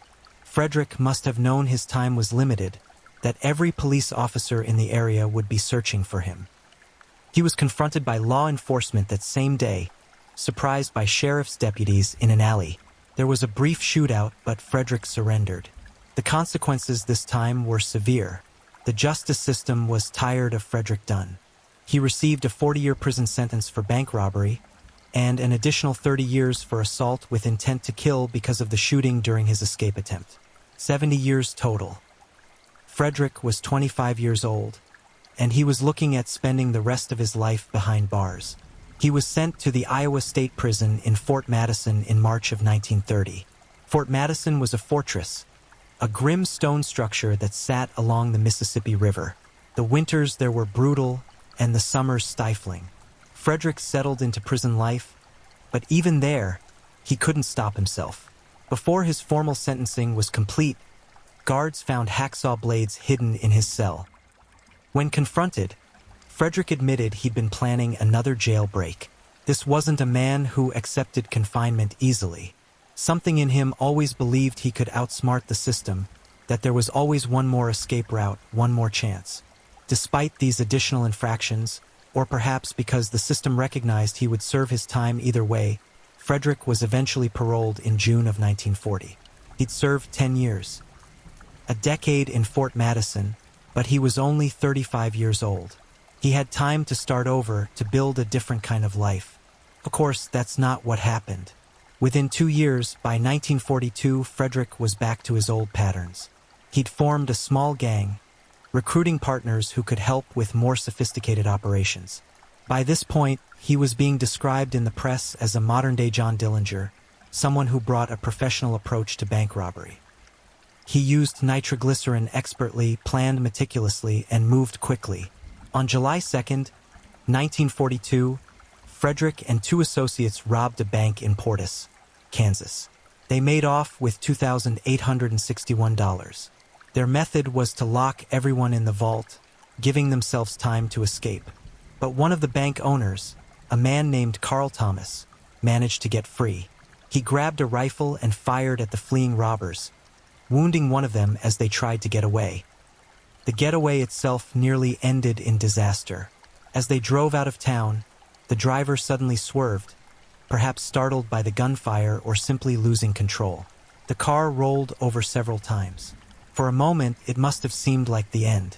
But Frederick had planned for contingencies. A second getaway car was waiting nearby. He and his partners transferred to it and escaped. For less than 3 weeks, they were free. Then, on July 21, 1942, federal agents tracked them down in Denver, Colorado. All of them were arrested. Frederick and his gang were convicted on federal charges and received 15-year sentences. 2 women who were associated with the gang were also charged as accessories and sentenced to 6 years each. Before sentencing, Frederick once again revealed his determination to escape. Guards found more hacksaw blades in his cell. He confessed that he'd been planning yet another jailbreak. This time, the authorities weren't taking chances. Frederick was sent to Leavenworth Federal Penitentiary in Kansas. Leavenworth. Even the name carries weight. It was one of the most secure federal prisons in the country, a place where serious criminals were sent when the system wanted to ensure they stayed locked away. Frederick Dunn spent a decade there, from 1942 until November of 1952. 10 more years of his life, this time in a federal institution with even fewer opportunities for escape. When he was finally paroled in November of 1952, Frederick was 47 years old. Nearly half his life had been spent behind bars. The world outside had changed dramatically. World War II had come and gone. America was different, but Frederick Dunn, it seemed, was not. Freedom for Frederick Dunn was always temporary. The pattern that had defined his youth continued into his middle age. You might think that spending 10 years in Leavenworth would have broken his spirit, that he'd emerge wanting nothing more than a quiet, anonymous life. But within 7 months of his release, an arrest warrant was issued for a parole violation. Think about that for a moment. 7 months. After 10 years of confinement, Frederick couldn't even make it through a full year without drawing the attention of law enforcement again. The details of the parole violation aren't entirely clear, but by January of 1954, authorities had located him. He was living in Kansas City, trying to maintain some semblance of normal life, but he was arrested on a weapons charge. For a convicted felon with his history, possessing a weapon was a serious violation. He was brought back to Leavenworth to complete his sentence. This must have been a devastating moment for Frederick. He'd tasted freedom, however briefly, and now he was back in the same federal prison, surrounded by the same gray walls, the same routines, the same sense of time stretching endlessly forward. He remained there until August 16, 1957. When Frederick was released that summer, he was 52 years old. More than 30 years of his life had been spent in various prisons and reform schools. 30 years. Most people can't imagine what that does to a person, how it changes the way you see the world, how it makes ordinary life feel foreign and uncomfortable. For someone like Frederick, who had spent so much time institutionalized, the outside world might have felt more threatening than prison itself. Almost immediately, he was accused of burglarizing a store in Westphalia, Iowa. The accusation followed a familiar pattern, but interestingly, no charges were brought against him. Perhaps the evidence wasn't strong enough, or perhaps local authorities simply didn't want to deal with the complexity of prosecuting someone with Frederick's extensive record. Either way, he remained free. But in November, just 3 months after his release from Leavenworth, Frederick was arrested again. This time in Russell, Kansas, in connection with a burglary in nearby Palco. 6 days later, on November 27th, he was formally indicted on that charge. He was transferred to the county lockup in Lincoln, a much smaller facility than the federal prisons he'd known, while he awaited trial. The charge related to the burglary of a grocery store in Sylvan Grove. It sounds almost mundane, doesn't it? After all those bank robberies, all that violence, all those dramatic escapes, Frederick Dunn was now sitting in a county jail awaiting trial for breaking into a grocery store. But for someone with his record, even a relatively minor charge could result in significant prison time. And Frederick knew that. On January 11th, 1958, he escaped from custody. The details of this escape aren't well documented, which is interesting in itself. County jails in small Kansas towns weren't designed to hold someone with Frederick's experience and determination. He'd spent a lifetime learning how to escape, studying locks and security measures, cultivating the patience to wait for the right moment.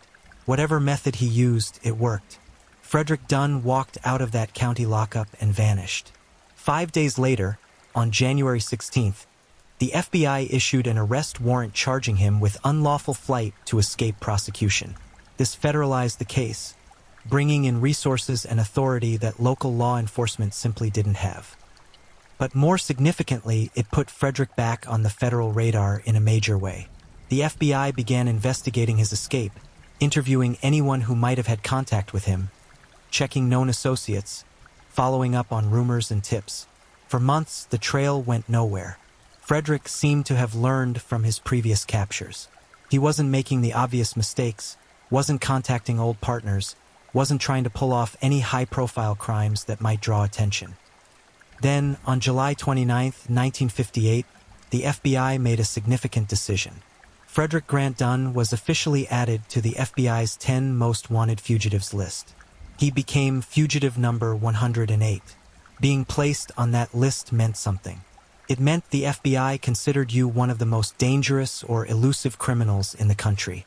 It meant your face would be in post offices and police stations across America. It meant that federal resources would be dedicated to finding you, that your capture became a priority. For Frederick, it also meant that he was now truly famous, or perhaps infamous is the better word. The press picked up on the story. Articles described him as the modern John Dillinger, emphasizing his skill with nitroglycerin and his long criminal career. Some accounts made him sound almost romantic, a throwback to the Depression-era outlaws. But the reality was grimmer. Frederick was a 53-year-old man who had spent most of his life in prison, who had shot a guard during an escape attempt, who had been arrested more times than most people could count. The FBI investigation continued throughout the rest of 1958 and into 1959. Agents followed leads across multiple states. There were reported sightings, some credible and some not. People claimed to have seen Frederick in various locations, but each lead went cold. It was as if he'd simply disappeared, evaporated into the vast American landscape. What was Frederick doing during this time? Was he hiding in some remote location, living off the land, staying away from people who might recognize him? Was he using a false identity, trying to blend into a new community where no one knew his face? Or was something else happening? Something darker? The months passed. Winter gave way to spring, spring to summer. The FBI's investigation continued, but with decreasing intensity. Other fugitives demanded attention. Other cases took priority. Frederick Dunn's trail had gone completely cold. Agents began to suspect that he might have fled the country, perhaps to Mexico or Canada, though there was no evidence to support this theory. What investigators couldn't have known was that Frederick wasn't running anymore. Somewhere in Kansas, not far from where he'd escaped, Frederick Grant Dunn had met his end. But the how and why of his death would remain a mystery, one that even the discovery of his remains couldn't fully answer. September 7th, 1959. A farmer was walking along a stream near Ellsworth, Kansas. This was ordinary work, checking fences or property lines, the kind of routine task that filled the days for people living in rural Kansas. The landscape there is open and quiet, with rolling hills and waterways cutting through farmland. It's the type of place where you can walk for hours without seeing another person. The farmer noticed something unusual near the water's edge. At first, it might have looked like debris, or perhaps the remains of an animal. But as he got closer, the reality became clear. These were human bones, skeletal remains that had been there for some time, partially obscured by vegetation and sediment from the stream. He contacted the sheriff's office. When local authorities arrived at the scene, they carefully documented everything they found. The remains were scattered somewhat, which can happen naturally as a body decomposes and as water flows change over time. Animals may have disturbed the site as well, but the bones were there, mostly intact, telling a story that investigators would need to piece together. The remains were collected and sent to the FBI's laboratory for examination. This was standard procedure for unidentified remains, especially in a case where foul play might be suspected. The FBI had forensic capabilities that local law enforcement couldn't match, including records of fingerprints, dental work, and anthropological expertise that could determine age, height, and other identifying characteristics from bones alone. The examination took time. 2 weeks passed before the FBI confirmed what they'd begun to suspect. The skeletal remains belonged to Frederick Grant Dunn. Dental records, bone structure, and other forensic evidence all matched. The man who had been on the FBI's 10 most wanted list, who had evaded capture for over a year and a half since his escape from that county jail, was dead. But confirmation of identity only answered one question. It raised many more. How had Frederick died? When had he died? Had he been in that location since shortly after his escape in January of 1958, which would mean he'd been lying there for nearly 20 months? Or had he survived for some time before ending up in that stream? The condition of the remains made it difficult to determine a precise cause of death. Soft tissue was gone, decomposed long ago. Without that, forensic pathologists couldn't identify wounds that didn't affect the bones, couldn't test for poisons or drugs, couldn't examine internal organs. What they could do was look at the skeleton itself for signs of trauma. Some sources suggest that the death was determined to be a murder, though the evidence for this conclusion isn't entirely clear from the historical record. There were no obvious signs of gunshot wounds that had struck bone, no fractures that indicated a violent assault. But murder doesn't always leave marks on the skeleton. Someone could have strangled Frederick, or shot him in a way that didn't damage bone, or poisoned him, or killed him in any number of ways that wouldn't be evident from skeletal examination alone. The location itself raised questions. The stream near Ellsworth wasn't far from where Frederick had been held in the Lincoln County lockup before his escape. It wasn't on any main travel route. Why would Frederick have been in that area?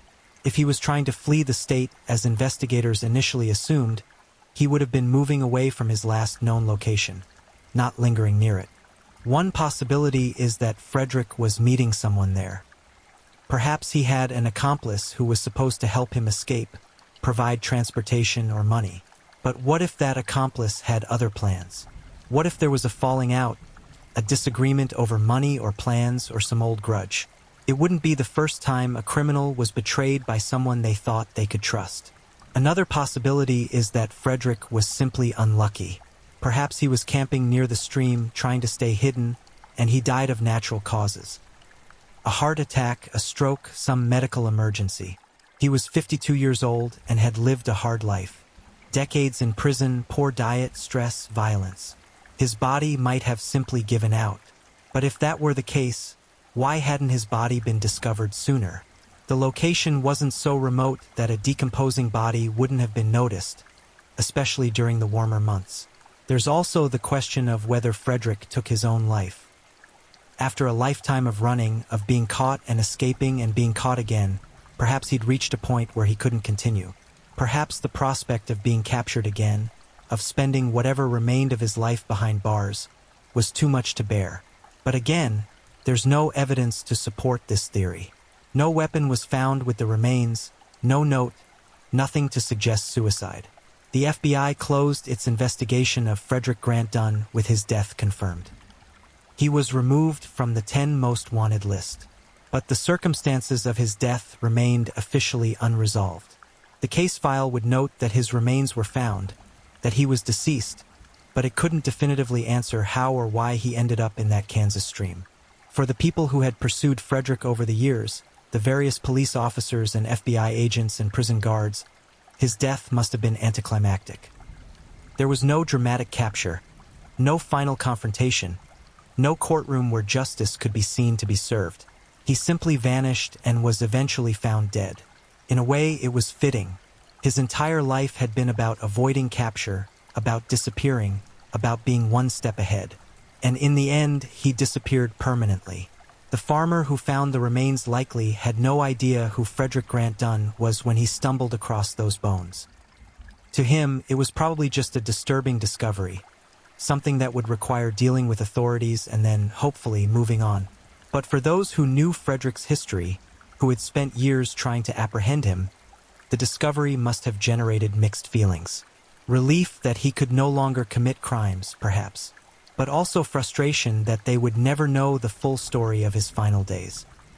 When you look back at the life of Frederick Grant Dunn, you're looking at a snapshot of a particular era in American crime. He was born just after the turn of the 20th century, came of age during the Roaring Twenties, committed his most serious crimes during the Depression, and died as the 1950s were drawing to a close. His life spanned a period of tremendous change in law enforcement, in technology, in the very structure of American society. In his early years, police departments were poorly coordinated. There was no FBI as we know it today when Frederick was first sent to reform school. Fingerprinting was still a relatively new technology. Criminal records were kept locally, and someone could move to a different state and essentially start fresh. By the time of his death, the FBI had become a powerful federal law enforcement agency. Forensic science had advanced significantly, and interstate communication among police departments had improved dramatically. Frederick adapted to these changes in his own way.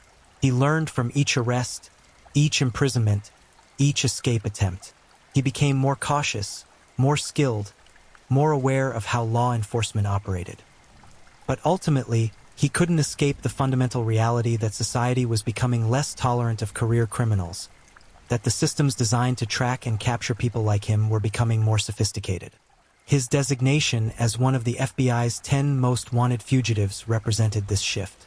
The 10 most wanted list was created in 1950, right in the middle of Frederick's criminal career.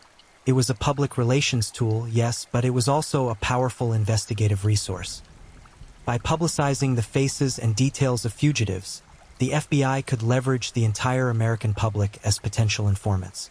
Anyone who saw a wanted fugitive could call the police. This crowdsourcing of law enforcement was revolutionary at the time.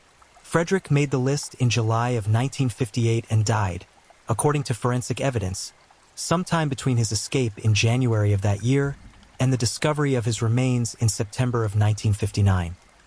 At most, he spent about 16 months as a 10 most wanted fugitive. Not particularly long by the standards of the list, but long enough to cement his place in that particular chapter of FBI history. What's interesting is how little violent crime can definitively be attributed to Frederick. Yes, he shot a guard during an escape attempt in 1930. Yes, he fired a shot into a ceiling during a store robbery to intimidate people. But compared to many criminals of his era, compared to the gangsters who engaged in organized violence, who murdered witnesses and rivals, Frederick was relatively restrained. He was primarily a thief, someone who wanted money and freedom, not someone who sought violence for its own sake. This doesn't excuse his actions, of course. The guard he shot could easily have died. The people he threatened during robberies were genuinely terrorized. The banks and stores he robbed suffered real financial losses, and his repeated escapes from custody showed a disregard for the social contract that holds communities together. But it does provide some context for understanding who he was as a person, not just as a criminal statistic. The mystery of his death adds a layer of intrigue to his story. In true crime, we often seek closure. We want to know exactly what happened, how the story ends. With Frederick Grant Dunn, we get only partial closure. We know he's dead. We know approximately where he died and approximately when. But the how and why remain unclear. Some believe he was murdered, perhaps by a former associate or by someone who had a grudge against him.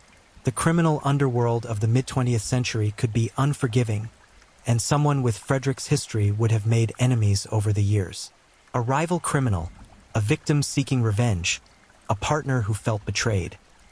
Any of these could have tracked him down during those months he was on the run. Others think he died of natural causes or by accident. The stress of being on the run, combined with his age and health conditions from years of imprisonment, could have led to a fatal medical event. Or perhaps he fell and struck his head, or drowned in the stream, and the absence of obvious trauma is simply because the cause of death didn't affect his bones. The suicide theory, while less discussed, can't be entirely dismissed. Frederick had spent more than half his life incarcerated. He'd experienced repeated failures, repeated captures. At 52 years old, facing the certainty of more prison time if caught, with no real prospects for a different kind of life, despair might have overtaken him. The human mind can only endure so much before it breaks. What we can say with certainty is that Frederick's story ended in that Kansas stream, his body slowly returning to the earth while investigators and the public wondered where he'd gone. For the year and a half that his whereabouts were unknown, he existed in a kind of liminal space between life and death, between freedom and capture. He was Schrodinger's fugitive, simultaneously still running and already deceased, until the moment those bones were discovered. The broader question is what Frederick's life tells us about crime and punishment in America. He was first incarcerated at age 14 and remained in the criminal justice system, with brief periods of freedom, until his death at age 53 or 54. That's 4 decades. Almost his entire adult life was defined by this cycle of crime and imprisonment. At what point does the system become partly responsible for perpetuating that cycle? Modern research on recidivism and criminal rehabilitation suggests that the kind of early intervention Frederick received at the Iowa Training School for Boys was often counterproductive. These institutions brought together young offenders, where they could learn from each other, where criminal behavior became normalized, where the identity of criminal became fixed in their sense of self. Frederick went in as a 14-year-old kid who'd broken into something and stolen property. He came out 5 years later far more sophisticated in his understanding of crime, far more committed to that lifestyle. Similarly, his repeated imprisonments didn't rehabilitate him. They merely delayed his return to criminal activity.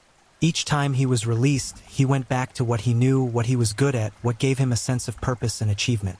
The system was excellent at catching Frederick Dunn and locking him away. It was terrible at giving him any reason to want a different kind of life. This isn't to absolve Frederick of responsibility for his choices. He shot someone. He robbed banks. He broke the law repeatedly and deliberately. But it is to acknowledge that the story of Frederick Grant Dunn is also a story about systemic failure, about a criminal justice system that was more focused on punishment than prevention or rehabilitation.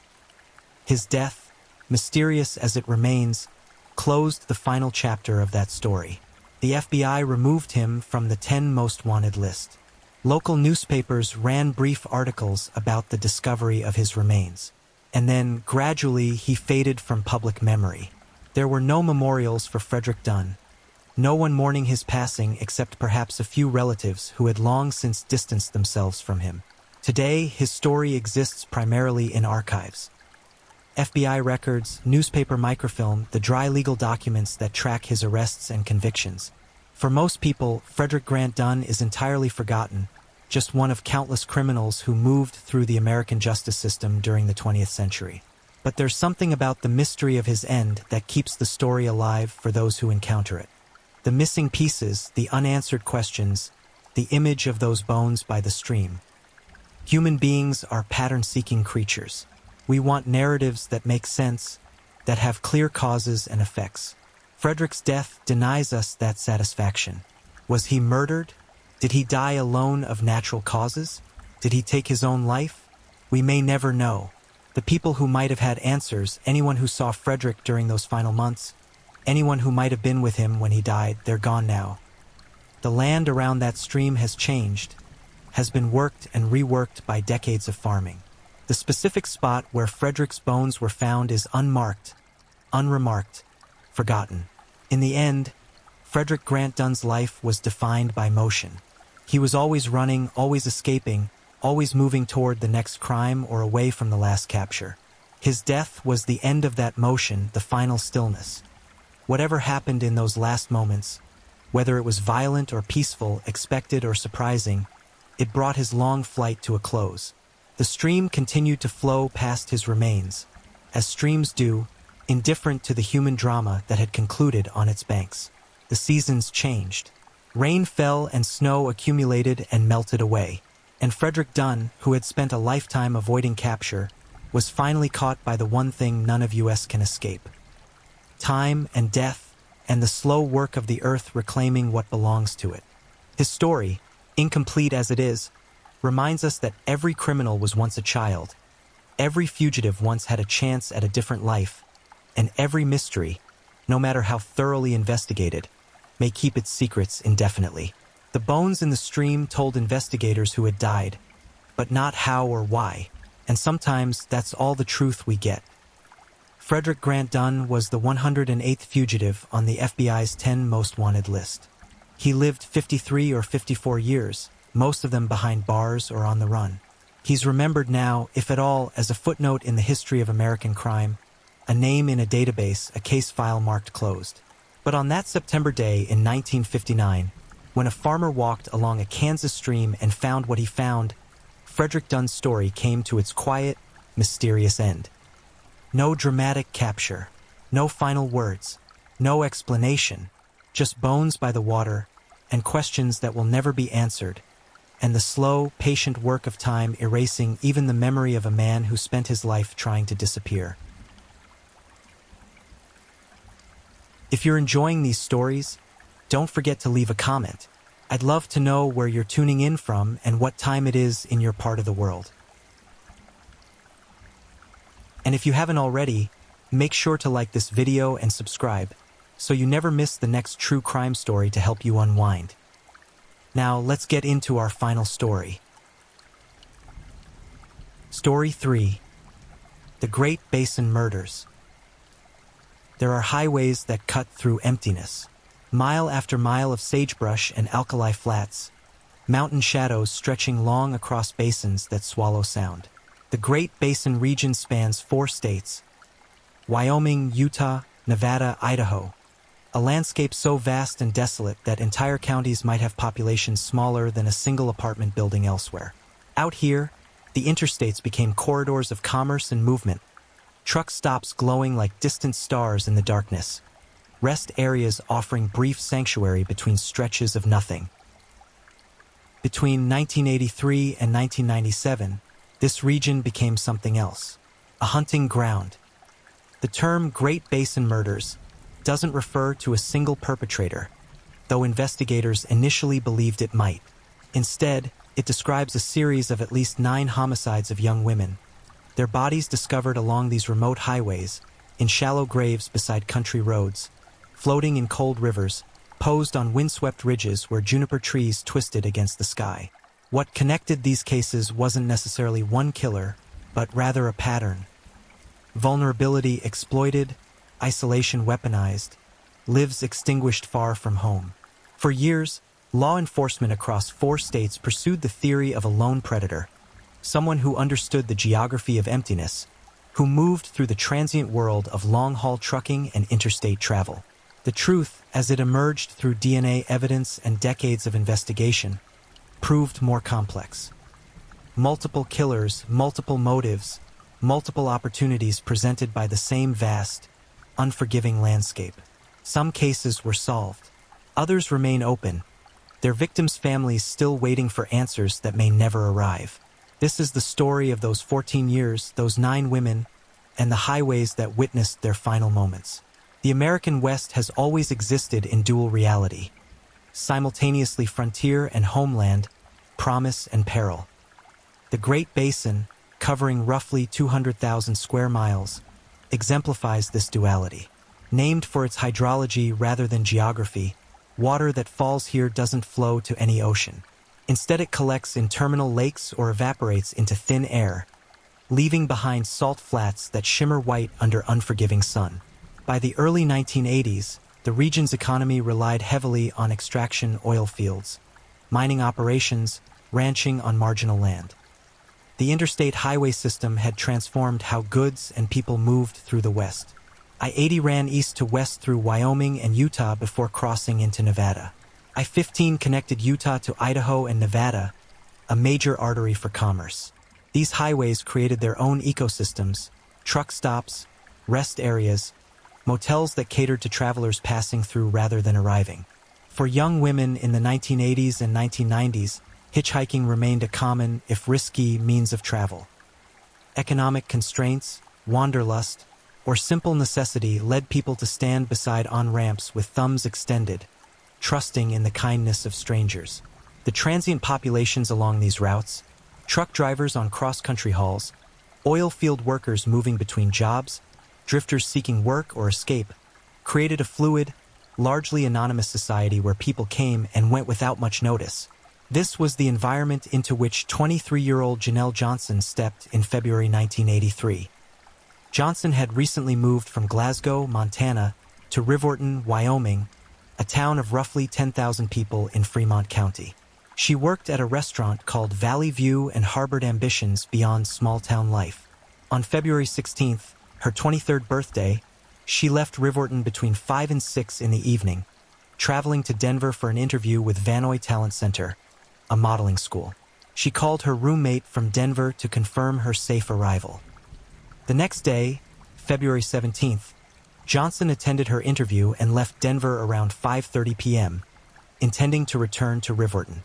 Approximately 9 that evening, someone saw her at a truck stop in Sinclair, Wyoming, a small community along I-80. Then she vanished. When Johnson failed to return home, her roommate filed a missing person report on February 22nd. For more than a week, her whereabouts remained unknown. Then, on March 1st, a Fremont County worker clearing an ice dam from Muskrat Creek Road near Shoshone discovered something that stopped him cold. Johnson's body lay in a shallow grave, partially exposed by erosion from spring runoff. She had been sexually assaulted and strangled. Forensic examination revealed bite marks on her body and collected seminal fluid that investigators hoped would eventually identify her killer. Her clothing and jewelry were missing, likely taken as trophies. The location itself told a story. Muskrat Creek Road wasn't a main route, but rather a remote access road used primarily by oil field workers and county maintenance crews. Whoever left Johnson there understood the area's isolation, knew it would be days or longer before anyone passed by. The choice of location suggested local knowledge or at least familiarity with the region's back roads. Investigators preserved the biological evidence, placing the samples in refrigerated storage. Standard practice for maintaining the integrity of forensic materials. What they couldn't have anticipated was that the refrigeration unit would fail, rendering the evidence unusable for future DNA testing. This mechanical failure would haunt the investigation for decades, a missed opportunity that might have identified Johnson's killer when forensic technology advanced in later years. Johnson's murder established patterns that would repeat throughout the Great Basin murder series. A young woman traveling alone, a remote disposal site, evidence of sexual assault, a perpetrator who understood how to use distance and isolation to his advantage. But in 1983, forensic science hadn't yet developed the tools that would later revolutionize criminal investigation. DNA profiling existed only in theoretical form. Without witnesses, without advanced forensic capabilities, the case grew cold. The same year Johnson was killed, another pattern began emerging in law enforcement databases, though it wouldn't be recognized as such until years later. Women were disappearing along the interstate corridors. Some bodies were found quickly. Others took months or years to surface. A few women were never found at all. The geography itself became complicit. The Great Basin's remoteness meant that someone could travel hours between population centers, dispose of evidence in countless ravines or alkali flats, and vanish back into the anonymous flow of highway traffic. Jurisdiction complicated everything. A victim might disappear in one state, her body found in another, evidence scattered across county lines that didn't always communicate effectively. By the mid-1980s, the region's isolation had transformed from protective buffer into vulnerability. The same empty spaces that allowed ranchers and oil workers to build lives far from crowded cities now concealed predators who understood that emptiness could be weaponized. Dale Wayne Eaton, born in 1945, lived on a property in Minetta, Wyoming, a tiny community in Natrona County, with a population that barely topped 200 people. His background reflected the hardscrabble existence common to the region. Poverty, limited education, a criminal record dating back to the early 1960s that included various charges from theft to assault. He had spent time in psychiatric facilities, diagnosed with conditions that went largely untreated in an era and place where mental health services were scarce. Eaton's property in Minetta sat isolated from neighbors, accessible by dirt roads that discouraged casual visitors. He worked various jobs in the oil fields and as a handyman, moving through the transient labor economy that characterized much of Wyoming's extractive industries. Neighbors would later recall seeing him occasionally, describing him as odd but not overtly threatening, the kind of person you'd avoid rather than report. Robert Ben Rhoades presented a different profile. Born in 1945 in Council Bluffs, Iowa, Rhoades became a long-haul truck driver in the 1970s, logging thousands of miles across the country's interstate system. His truck, modified with a sleeper compartment that contained restraints and torture implements, became a mobile prison. Unlike Eaton, whose crimes appeared to be opportunistic attacks near his home territory, Rhoades operated as a nomadic predator, picking up hitchhikers and sex workers at truck stops along his routes. Both men, in different ways, exemplified how the interstate highway system's anonymity could shield predatory behavior. A truck driver's logbooks might place him in a dozen states over a week. An oil field worker might drift between Wyoming, Utah, and Idaho following employment opportunities. Normal, legitimate movement patterns created perfect cover for those with darker intentions. The mid-1980s saw increased awareness of highway-related violence against women, though systematic study remained limited. The FBI's behavioral science unit had begun developing profiles of serial offenders, but coordination between jurisdictions often remained poor, especially in rural western states where sheriff's departments might lack resources for extensive investigations. As the decade progressed, more women would disappear. More bodies would be found in those terrible, empty places where wind erased footprints and the nearest witness might be 50 miles away. Each case stood alone until investigators began recognizing patterns: similar victimology, similar disposal methods, similar geography. The Great Basin, that vast hydrological anomaly where water never reached the sea, was yielding up darker secrets. What remained unclear was whether these patterns indicated one killer or many.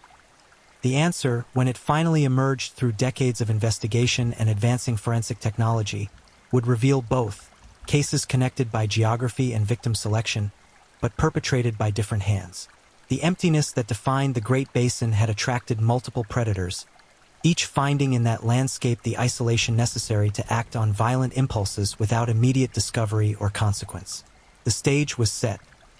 The victims would come from different backgrounds, with different stories and different dreams, but they would share a final commonality: a fatal intersection with men who saw in their vulnerability not humanity to be protected but opportunity to be exploited. By March 1988, 5 years after Janelle Johnson's murder, the case remained unsolved and largely forgotten outside Fremont County. The mechanical failure that destroyed the forensic evidence had closed what might have been the most promising investigative avenue. Johnson's family continued seeking answers, but without new leads, the investigation had effectively stalled. Then 18-year-old Lisa Marie Kimmel disappeared.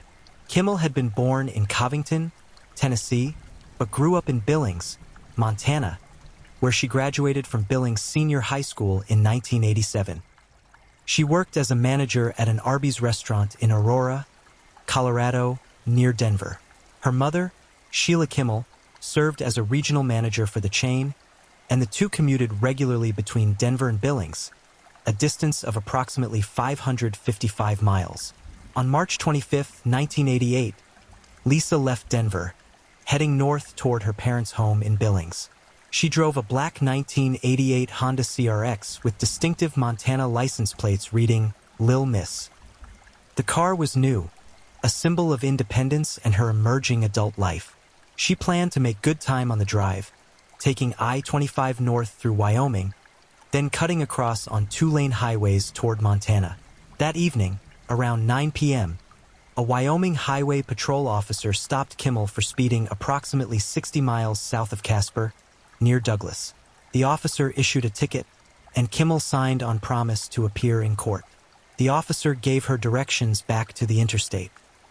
This traffic stop would become the last confirmed sighting of Lisa Marie Kimmel alive. When Kimmel failed to arrive in Billings, her family immediately sensed something wrong. This wasn't a daughter known for irresponsibility or impulsive changes of plan. They contacted authorities in multiple states, beginning what would become an agonizing wait for information.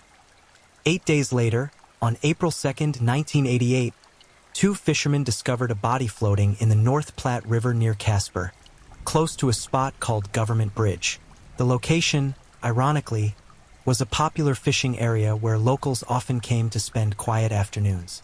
What they found instead would haunt them Forensic examination revealed that Kimmel had been sexually assaulted repeatedly, beaten, and stabbed.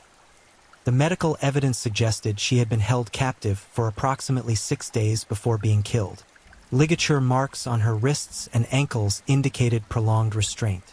The brutality of the assault, combined with the delay between her disappearance and death, painted a horrifying picture of sustained captivity and abuse. Perhaps most chillingly, after Kimmel was buried, someone placed a note on her grave signed, "Stringfellow Hawk," a character from a 1980s television show about a helicopter pilot.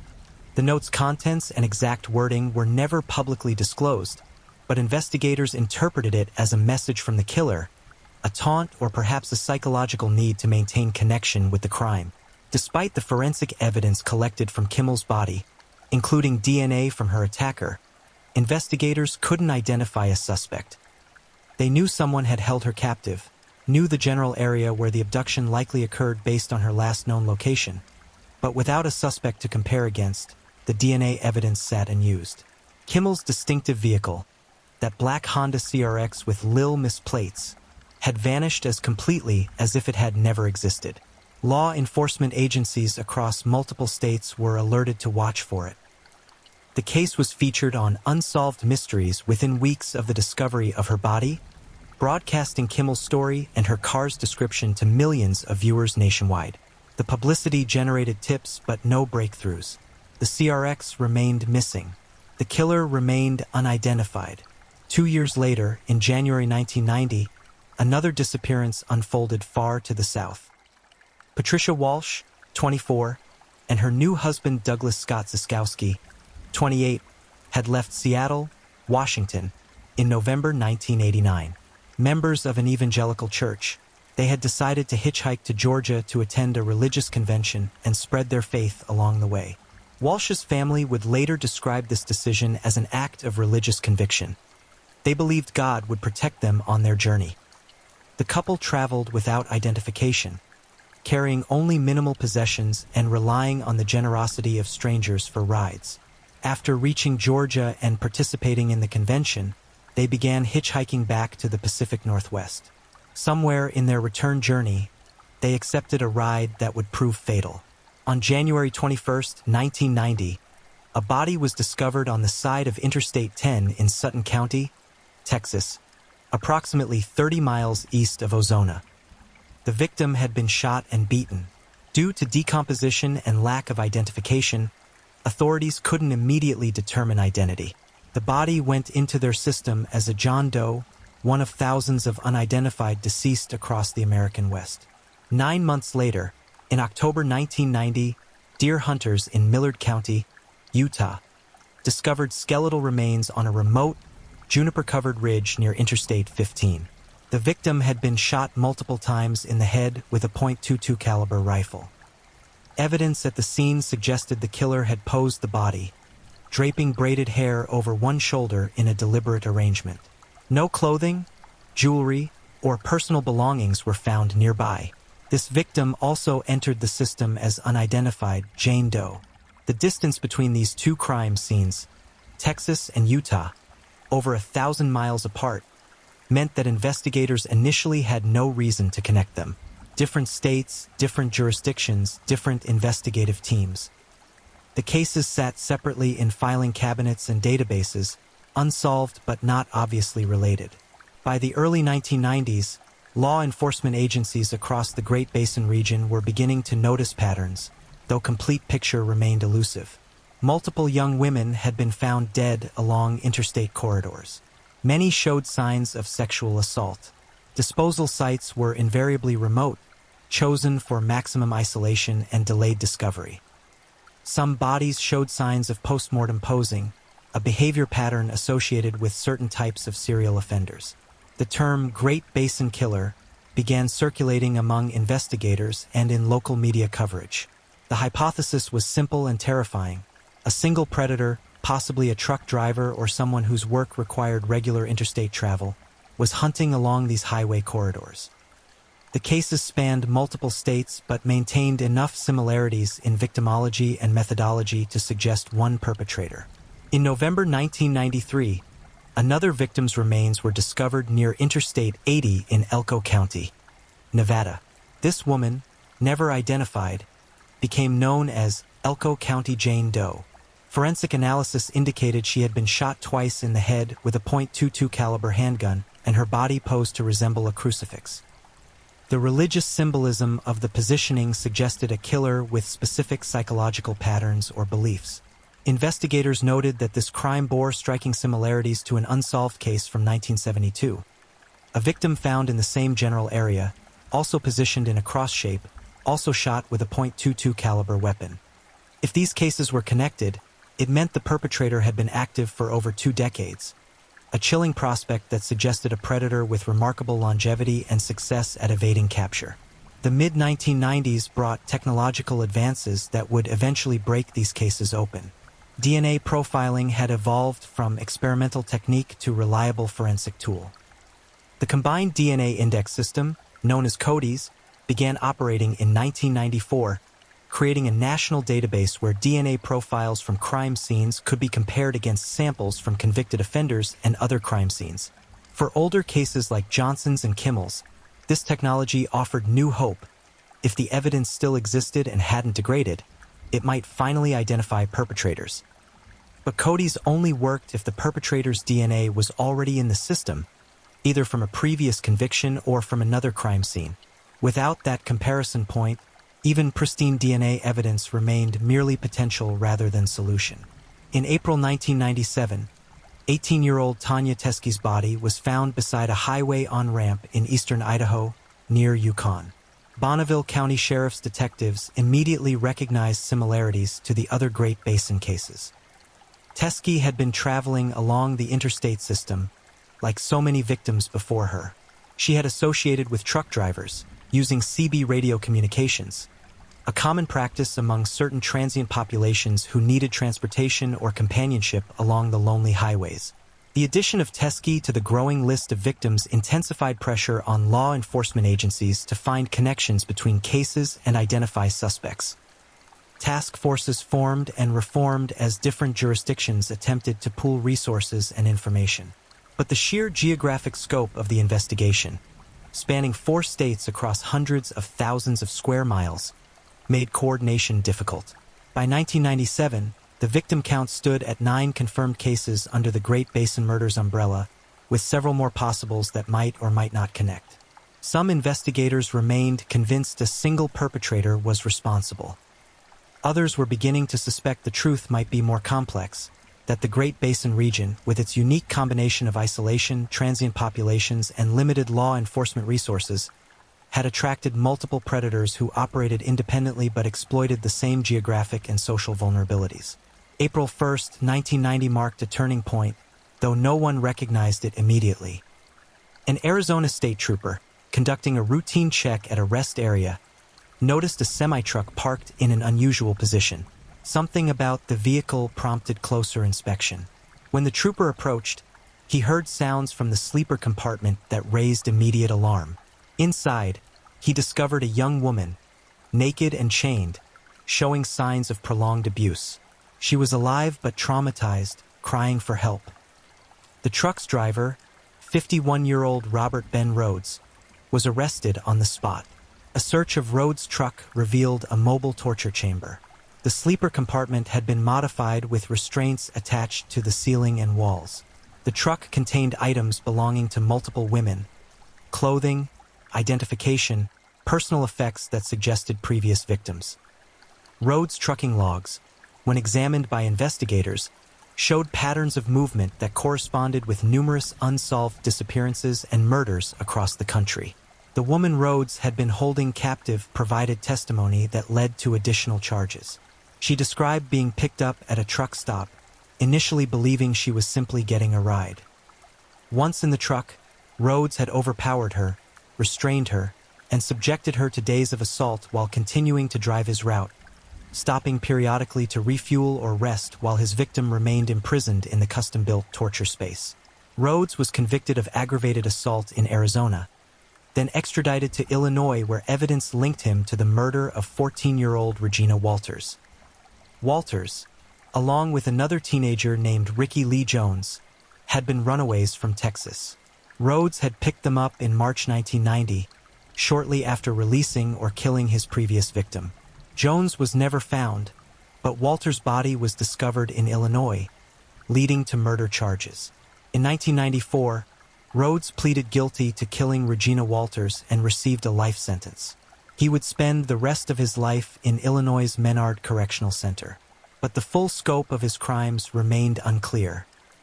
His trucking logs, when analyzed by the FBI's Behavioral Science Unit at Quantico, placed him in locations where women had disappeared or bodies had been found across a 15-year period. He reportedly told one victim that he had been killing since 1975.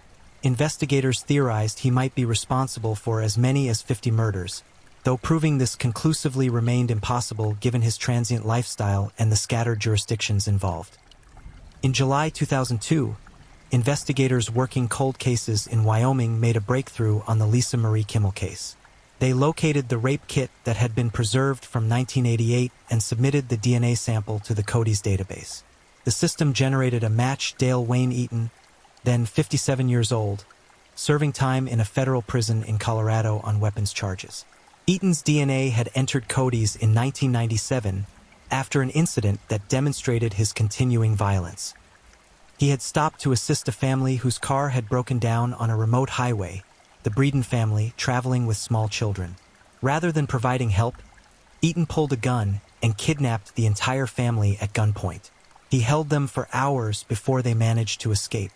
The kidnapping led to federal charges because weapons were involved, and federal jurisdiction required DNA submission upon conviction. The match to Kimmel's rape kit initiated intensive investigation. Detectives remembered something. Neighbors near Eaton's Moneta property had reported years earlier seeing him dig a large hole on his land around the time of Kimmel's disappearance in 1988. Those reports had been filed but never fully investigated at the time. In summer 2002, a search warrant was executed on the Moneta property. Excavation revealed what investigators had hoped and feared they might find. Lisa Marie Kimmel's black Honda CRX, buried like a coffin, still bearing the distinctive Lil Miss license plates. Eaton had kept the car, using it initially as a septic tank before eventually burying it completely. Other items found on the property included women's clothing, purses, and newspaper clippings about murdered women, classic trophy behavior associated with serial killers. Forensic analysis determined that Kimmel had been held in a converted school bus on Eaton's property. She had been his captive for 6 days, suffering repeated assaults before he finally killed her and dumped her body in the North Platte River. The school bus, like the buried car, represented his need to maintain physical connections to his crime, to preserve evidence of what he'd done rather than destroy it completely. In April 2003, Eaton was charged with 8 crimes connected to the Kimmel case: first-degree premeditated murder, felony murder, aggravated kidnapping, aggravated robbery, and multiple counts of sexual assault. His trial began in early 2004 in Natrona County District Court. The prosecution's case relied heavily on DNA evidence, the recovered vehicle, and testimony from a fellow inmate named Joseph Francis Dax. Dax claimed that Eaton had confessed the murder to him while they were incarcerated together, providing details that only the killer would know. According to Dax's testimony, Eaton said that Kimmel had offered him a ride. He made sexual advances, she pulled over to let him out, and the situation escalated to kidnapping and murder. Eaton's defense attempted to present an alternative narrative, that Kimmel had come to his property attempting to rob him, that any sexual contact was consensual, that she had left her car behind voluntarily. The physical evidence contradicted this version at every point. The ligature marks, the evidence of prolonged captivity, the buried vehicle, the DNA evidence of violent sexual assault, all painted a picture of predation, not consensual encounter. On March 17, 2004, the jury found Eaton guilty on all charges. 3 days later, he was sentenced to death. Wyoming, which rarely imposed capital punishment, deemed his crimes heinous enough to warrant the ultimate penalty. Lisa's family, particularly her mother Sheila Kimmel, expressed relief that justice had finally been achieved after 16 years of waiting. Meanwhile, advances in forensic technology were solving other Great Basin cases. In 2003, Dental records and DNA testing finally identified Jane Doe 1 from Utah as Patricia Walsh. Her husband's body, found in Texas and identified in 1992 as Douglas Ziskowski, was now connected to the same victim through family reports and investigative work. In 2005, DNA evidence linked Robert Ben Rhoades to Patricia Walsh's murder. Her DNA was found on items seized from Rhoades' truck when he was arrested in 1990. The pattern became clear. Rhoades had picked up the newlywed couple somewhere along their return journey to Seattle. He killed Ziskowski relatively quickly, disposing of his body along Interstate 10 in Texas. Walsh he kept captive for approximately a week, subjecting her to the same torture pattern he'd employed with other victims, before finally shooting her and dumping her body in Utah. In March 2012, Robert Ben Rhoades pleaded guilty in Texas to the murders of Patricia Walsh and Douglas Scott Ziskowski. He received 2 additional life sentences. The plea agreement meant he would never face trial for these murders, sparing the families the ordeal of a full proceeding while ensuring Rhoades would never be released. Prosecutors noted that even if some unforeseen circumstances led to his release from Illinois, he would immediately be transferred to Texas to serve consecutive life terms there. In 1999, Jane Doe 2, found in Nevada, was identified as 19-year-old Barbara K. Williams. Her husband, Howell Williams, was immediately suspected. Williams had an extensive criminal record in Florida, and evidence suggested domestic violence in their relationship. He was extradited from Florida to Utah, tried, and convicted of his wife's murder. Investigators examined whether he might be connected to other Great Basin cases, but no evidence linked him to additional crimes. The solved cases, Kimmel, Walsh, and Ziskowski, Williams, represented progress but also highlighted the limitations of justice.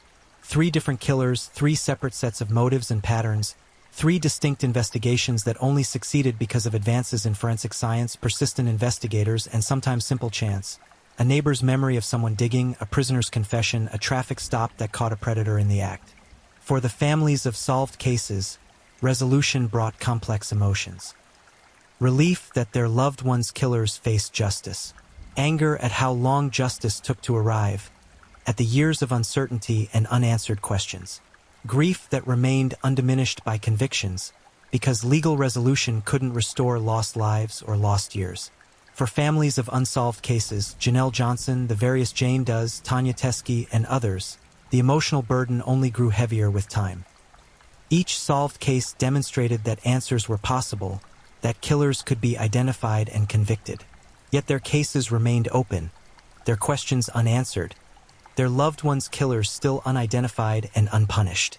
The years following Dale Wayne Eaton's 2004 conviction brought continued legal proceedings that demonstrated how complicated justice becomes in capital cases. Eaton's death sentence underwent appeals that would extend for nearly 2 decades, creating an ordeal of repeated hearings for the Kimmel family. In 2008 and 2009, the Wyoming Supreme Court affirmed both Eaton's conviction and his death sentence. The case appeared settled until May 2013, when Eaton petitioned the U.S. District Court for the District of Wyoming for a writ of habeas corpus, arguing that his trial counsel and appellate attorneys had provided constitutionally deficient representation during the penalty phase of his trial. In November 2014, federal judge Alan B. Johnson granted habeas corpus relief, finding merit in Eaton's claims. The death sentence was vacated, though the underlying convictions remained intact. Wyoming prosecutors announced their intention to seek the death penalty again, initiating a new round of penalty proceedings. This decision devastated the Kimmel family, who faced the prospect of reliving their trauma through another trial focused on whether Eaton should die for his crimes. The resentencing process dragged on for years. In September 2021, prosecutors finally withdrew their request for the death penalty after a competency hearing found that Eaton, then 76 years old and suffering from declining health including multiple strokes and signs of brain deterioration, was not mentally competent to withstand a capital sentencing hearing. He could proceed with a non-capital sentencing, but not with his life at stake. On March 25, 2022, exactly 34 years after Lisa Marie Kimmel disappeared, Dale Wayne Eaton was formally resentenced in 7th District Court in Casper. The hearing allowed the Kimmel family to deliver victim impact statements, confronting Eaton one final time. Lisa's mother, Sheila Kimmel, addressed Eaton directly, asking questions that would remain forever unanswered. "Can you remember Lisa's face?" she asked. "Can you remember her cries? Can you remember her tears? Can you remember her screams? Can you remember the fear in her eyes? Can you remember her pain? Can you remember her last breath? Can you remember her last heartbeat?" Sheila Kimmel stated that her family would have accepted a life sentence rather than the death penalty if Eaton had asked for forgiveness and admitted to other murders they believed he committed. "We believe Lisa wasn't your first or your last," she said. The family counted at least 5 opportunities over the years when Eaton could have apologized or confessed. He rejected every opportunity. Lisa's sisters, Sherry Odegaard and Stacy Pitts, also spoke. Odegaard expressed anger that the original sentence hadn't been upheld. Pitts noted the exhaustion of repeated proceedings, trials, hearings, press conferences spanning nearly 2 decades. "Here we are again, and it just feels like there has been no justice," she said. At the close of the statements, after consulting with his attorneys, Eaton had his lawyer, Sean O'Brien, apologize on his behalf. He would not speak directly to the family. Sheila Kimmel rejected the second-hand apology, noting that accepting it would have required Eaton to deliver it himself. Later, prosecutor Michael Blonigan reported overhearing Eaton tell his lawyers that he'd had nightmares about the murder and that Lisa was "the only person I've ever killed." Many investigators and family members doubt this claim. Eaton remains a suspect in numerous unsolved cases, including the 1997 disappearance of 24-year-old Amy Roe Bechtel from Lander, Wyoming. Bechtel, a former University of Wyoming track star, vanished while running on Loop Road outside Lander. Her white Toyota station wagon was found parked off a dirt road in Shoshone National Forest, but no trace of Bechtel has ever been recovered.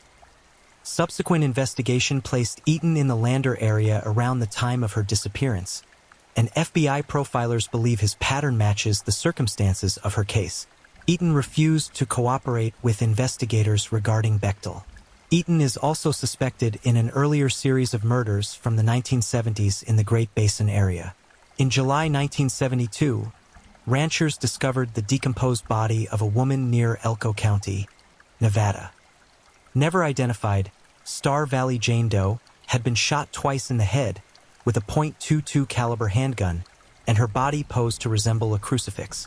The similarities to later cases, the geographic area, the .22 caliber weapon, the postmortem posing, suggest a long-term pattern of violence. Despite these suspicions, nothing has conclusively linked Eaton to murders beyond Lisa Kimmel. He received a sentence of life in prison without possibility of parole, plus an additional 40 to 50 years, ensuring he will die incarcerated. As of 2025, he remains imprisoned at Wyoming Medium Correctional Institution in Torrington. In 2006, on what would have been Lisa's 36th birthday, the Kimmel family burned Eaton's Monetta property to the ground after winning it in a wrongful death lawsuit. The converted school bus where Lisa had been held captive, the main residence, the outbuildings, all were destroyed by fire, a symbolic act of reclaiming power from the place where such terrible crimes occurred. The solved cases within the Great Basin Murders series demonstrate the crucial role of advancing forensic technology. DNA evidence that sat unused for years became the key that unlocked multiple investigations. CODIS, by creating a national database of offender profiles, enabled connections that would have been impossible in an earlier era. Forensic genetic genealogy, the technique that would eventually identify Bitter Creek Betty in 2022 as Irene Vasquez through consumer DNA databases and family tree research, represents the latest evolution in these investigative tools. Yet technology alone doesn't solve cases. The Lisa Kimmel investigation succeeded because neighbors remembered seeing Eaton dig on his property years earlier. The Robert Ben Rhoades case broke because a state trooper followed instinct during a routine rest area check. Joseph Francis Dax's jailhouse testimony, controversial though it was, provided narrative context for the physical evidence against Eaton. Human factors, memory, instinct, willingness to come forward with information remain essential even in an age of sophisticated science. The unsolved cases within the Great Basin series represent ongoing heartbreak for families and challenges for investigators. Janelle Johnson's case, where the critical forensic evidence was destroyed by equipment failure, exemplifies how chance and circumstance can derail even well-conducted investigations. The various unidentified victims, women whose names remain unknown despite years of effort, highlight gaps in missing person systems and the difficulties of identification when victims lack dental records or family members actively searching for them. The Great Basin region itself continues much as it has for decades. Interstate 80 and Interstate 15 still carry commercial and personal traffic through vast stretches of emptiness. Truck stops still operate as waypoints for long-haul drivers. The inherent isolation that made the region attractive to predators remains unchanged by legal outcomes in courtrooms hundreds of miles away. What has changed is awareness. Law enforcement agencies across the West improved coordination and information sharing following the Great Basin cases. Multi-jurisdictional task forces now operate with better technology and communication systems. The FBI's Highway Serial Killings Initiative, launched in 2009, specifically addresses crimes committed along interstate corridors, recognizing patterns that the Great Basin murders first illuminated. Public awareness of highway safety for women has also evolved, though whether this translates to meaningful behavioral change remains unclear. The same economic pressures that led women to hitchhike in the 1980s and 1990s persist today in different forms. The transient populations that moved through the region then continue to move now, seeking work in oil fields, following seasonal employment, or simply trying to get from one place to another with limited resources. The families of victims live with permanent absence. Sheila Kimmel became an advocate for victims' rights, channeling her grief into activism that has influenced legislation and law enforcement practices. She speaks at conferences, consults with cold case investigators, and maintains Lisa's memory through public engagement rather than private mourning. In interviews over the years, she has described this as both burden and purpose. The work sustains her even as it requires constant confrontation with the worst moments of her life. Other families chose different paths. Some withdrew from public attention, protecting their privacy while carrying private pain. Some maintained pressure on law enforcement, regularly calling detectives for updates, submitting new leads, ensuring their loved ones' cases didn't fade into filing cabinets and forgotten databases. The diversity of responses reflects the fundamental truth that there's no single correct way to survive such loss. For investigators who worked these cases, the outcomes brought mixed emotions. Detective Dan Tholson, who led much of the Kimmel investigation for the Natrona County Sheriff's Office, spent 16 years pursuing justice before DNA technology and persistent investigation finally identified Eaton. The conviction validated years of work but also highlighted how much suffering might have been prevented if earlier leads had been followed more aggressively, if different choices had been made at critical junctures. The ethical questions raised by the Great Basin murders extend beyond individual cases. How do societies balance personal freedom, the right to travel, to accept rides, to move through public spaces with protection from predation? How do law enforcement agencies allocate limited resources between immediate crimes and cold cases, between urban centers and remote rural areas? How do we create systems that identify dangerous patterns without creating surveillance states that infringe on civil liberties? These questions lack easy answers. The Great Basin region's isolation, which proved so dangerous for vulnerable travelers, also represents a legitimate lifestyle choice for those who value space and independence.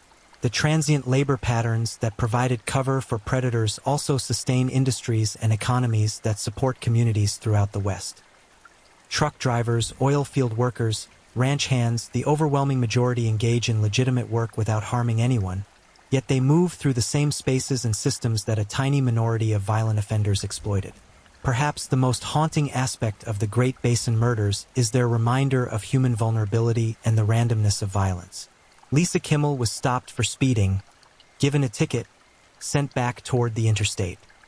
If she hadn't been speeding, if the officer had provided different directions, if she'd taken a different route or left Denver an hour earlier or later, The cascade of small decisions that led to her intersection with Dale Wayne Eaton could have been disrupted at countless points. Yet they weren't disrupted. The moment occurred. The violence followed. This randomness offers no comfort but perhaps a kind of clarity. The victims of the Great Basin murders weren't targeted for who they were specifically, but rather for circumstances that placed them in vulnerable positions at moments when predators were present. They could have been anyone. That's the terrible universality of their stories. Each victim represents countless near misses, potential victims who passed through the same spaces safely purely through chance and timing. The memorial markers along Wyoming's highways, simple crosses with flowers, occasionally a name, serve as quiet reminders of lives lost to violence and accident. Lisa Kimmel's family has maintained such a marker near where her body was found. It stands as testament and warning, visible to passing motorists who likely don't know the full story behind the cross but might pause to wonder, briefly, about the person commemorated there. As of early 2026, several Great Basin cases remain unsolved.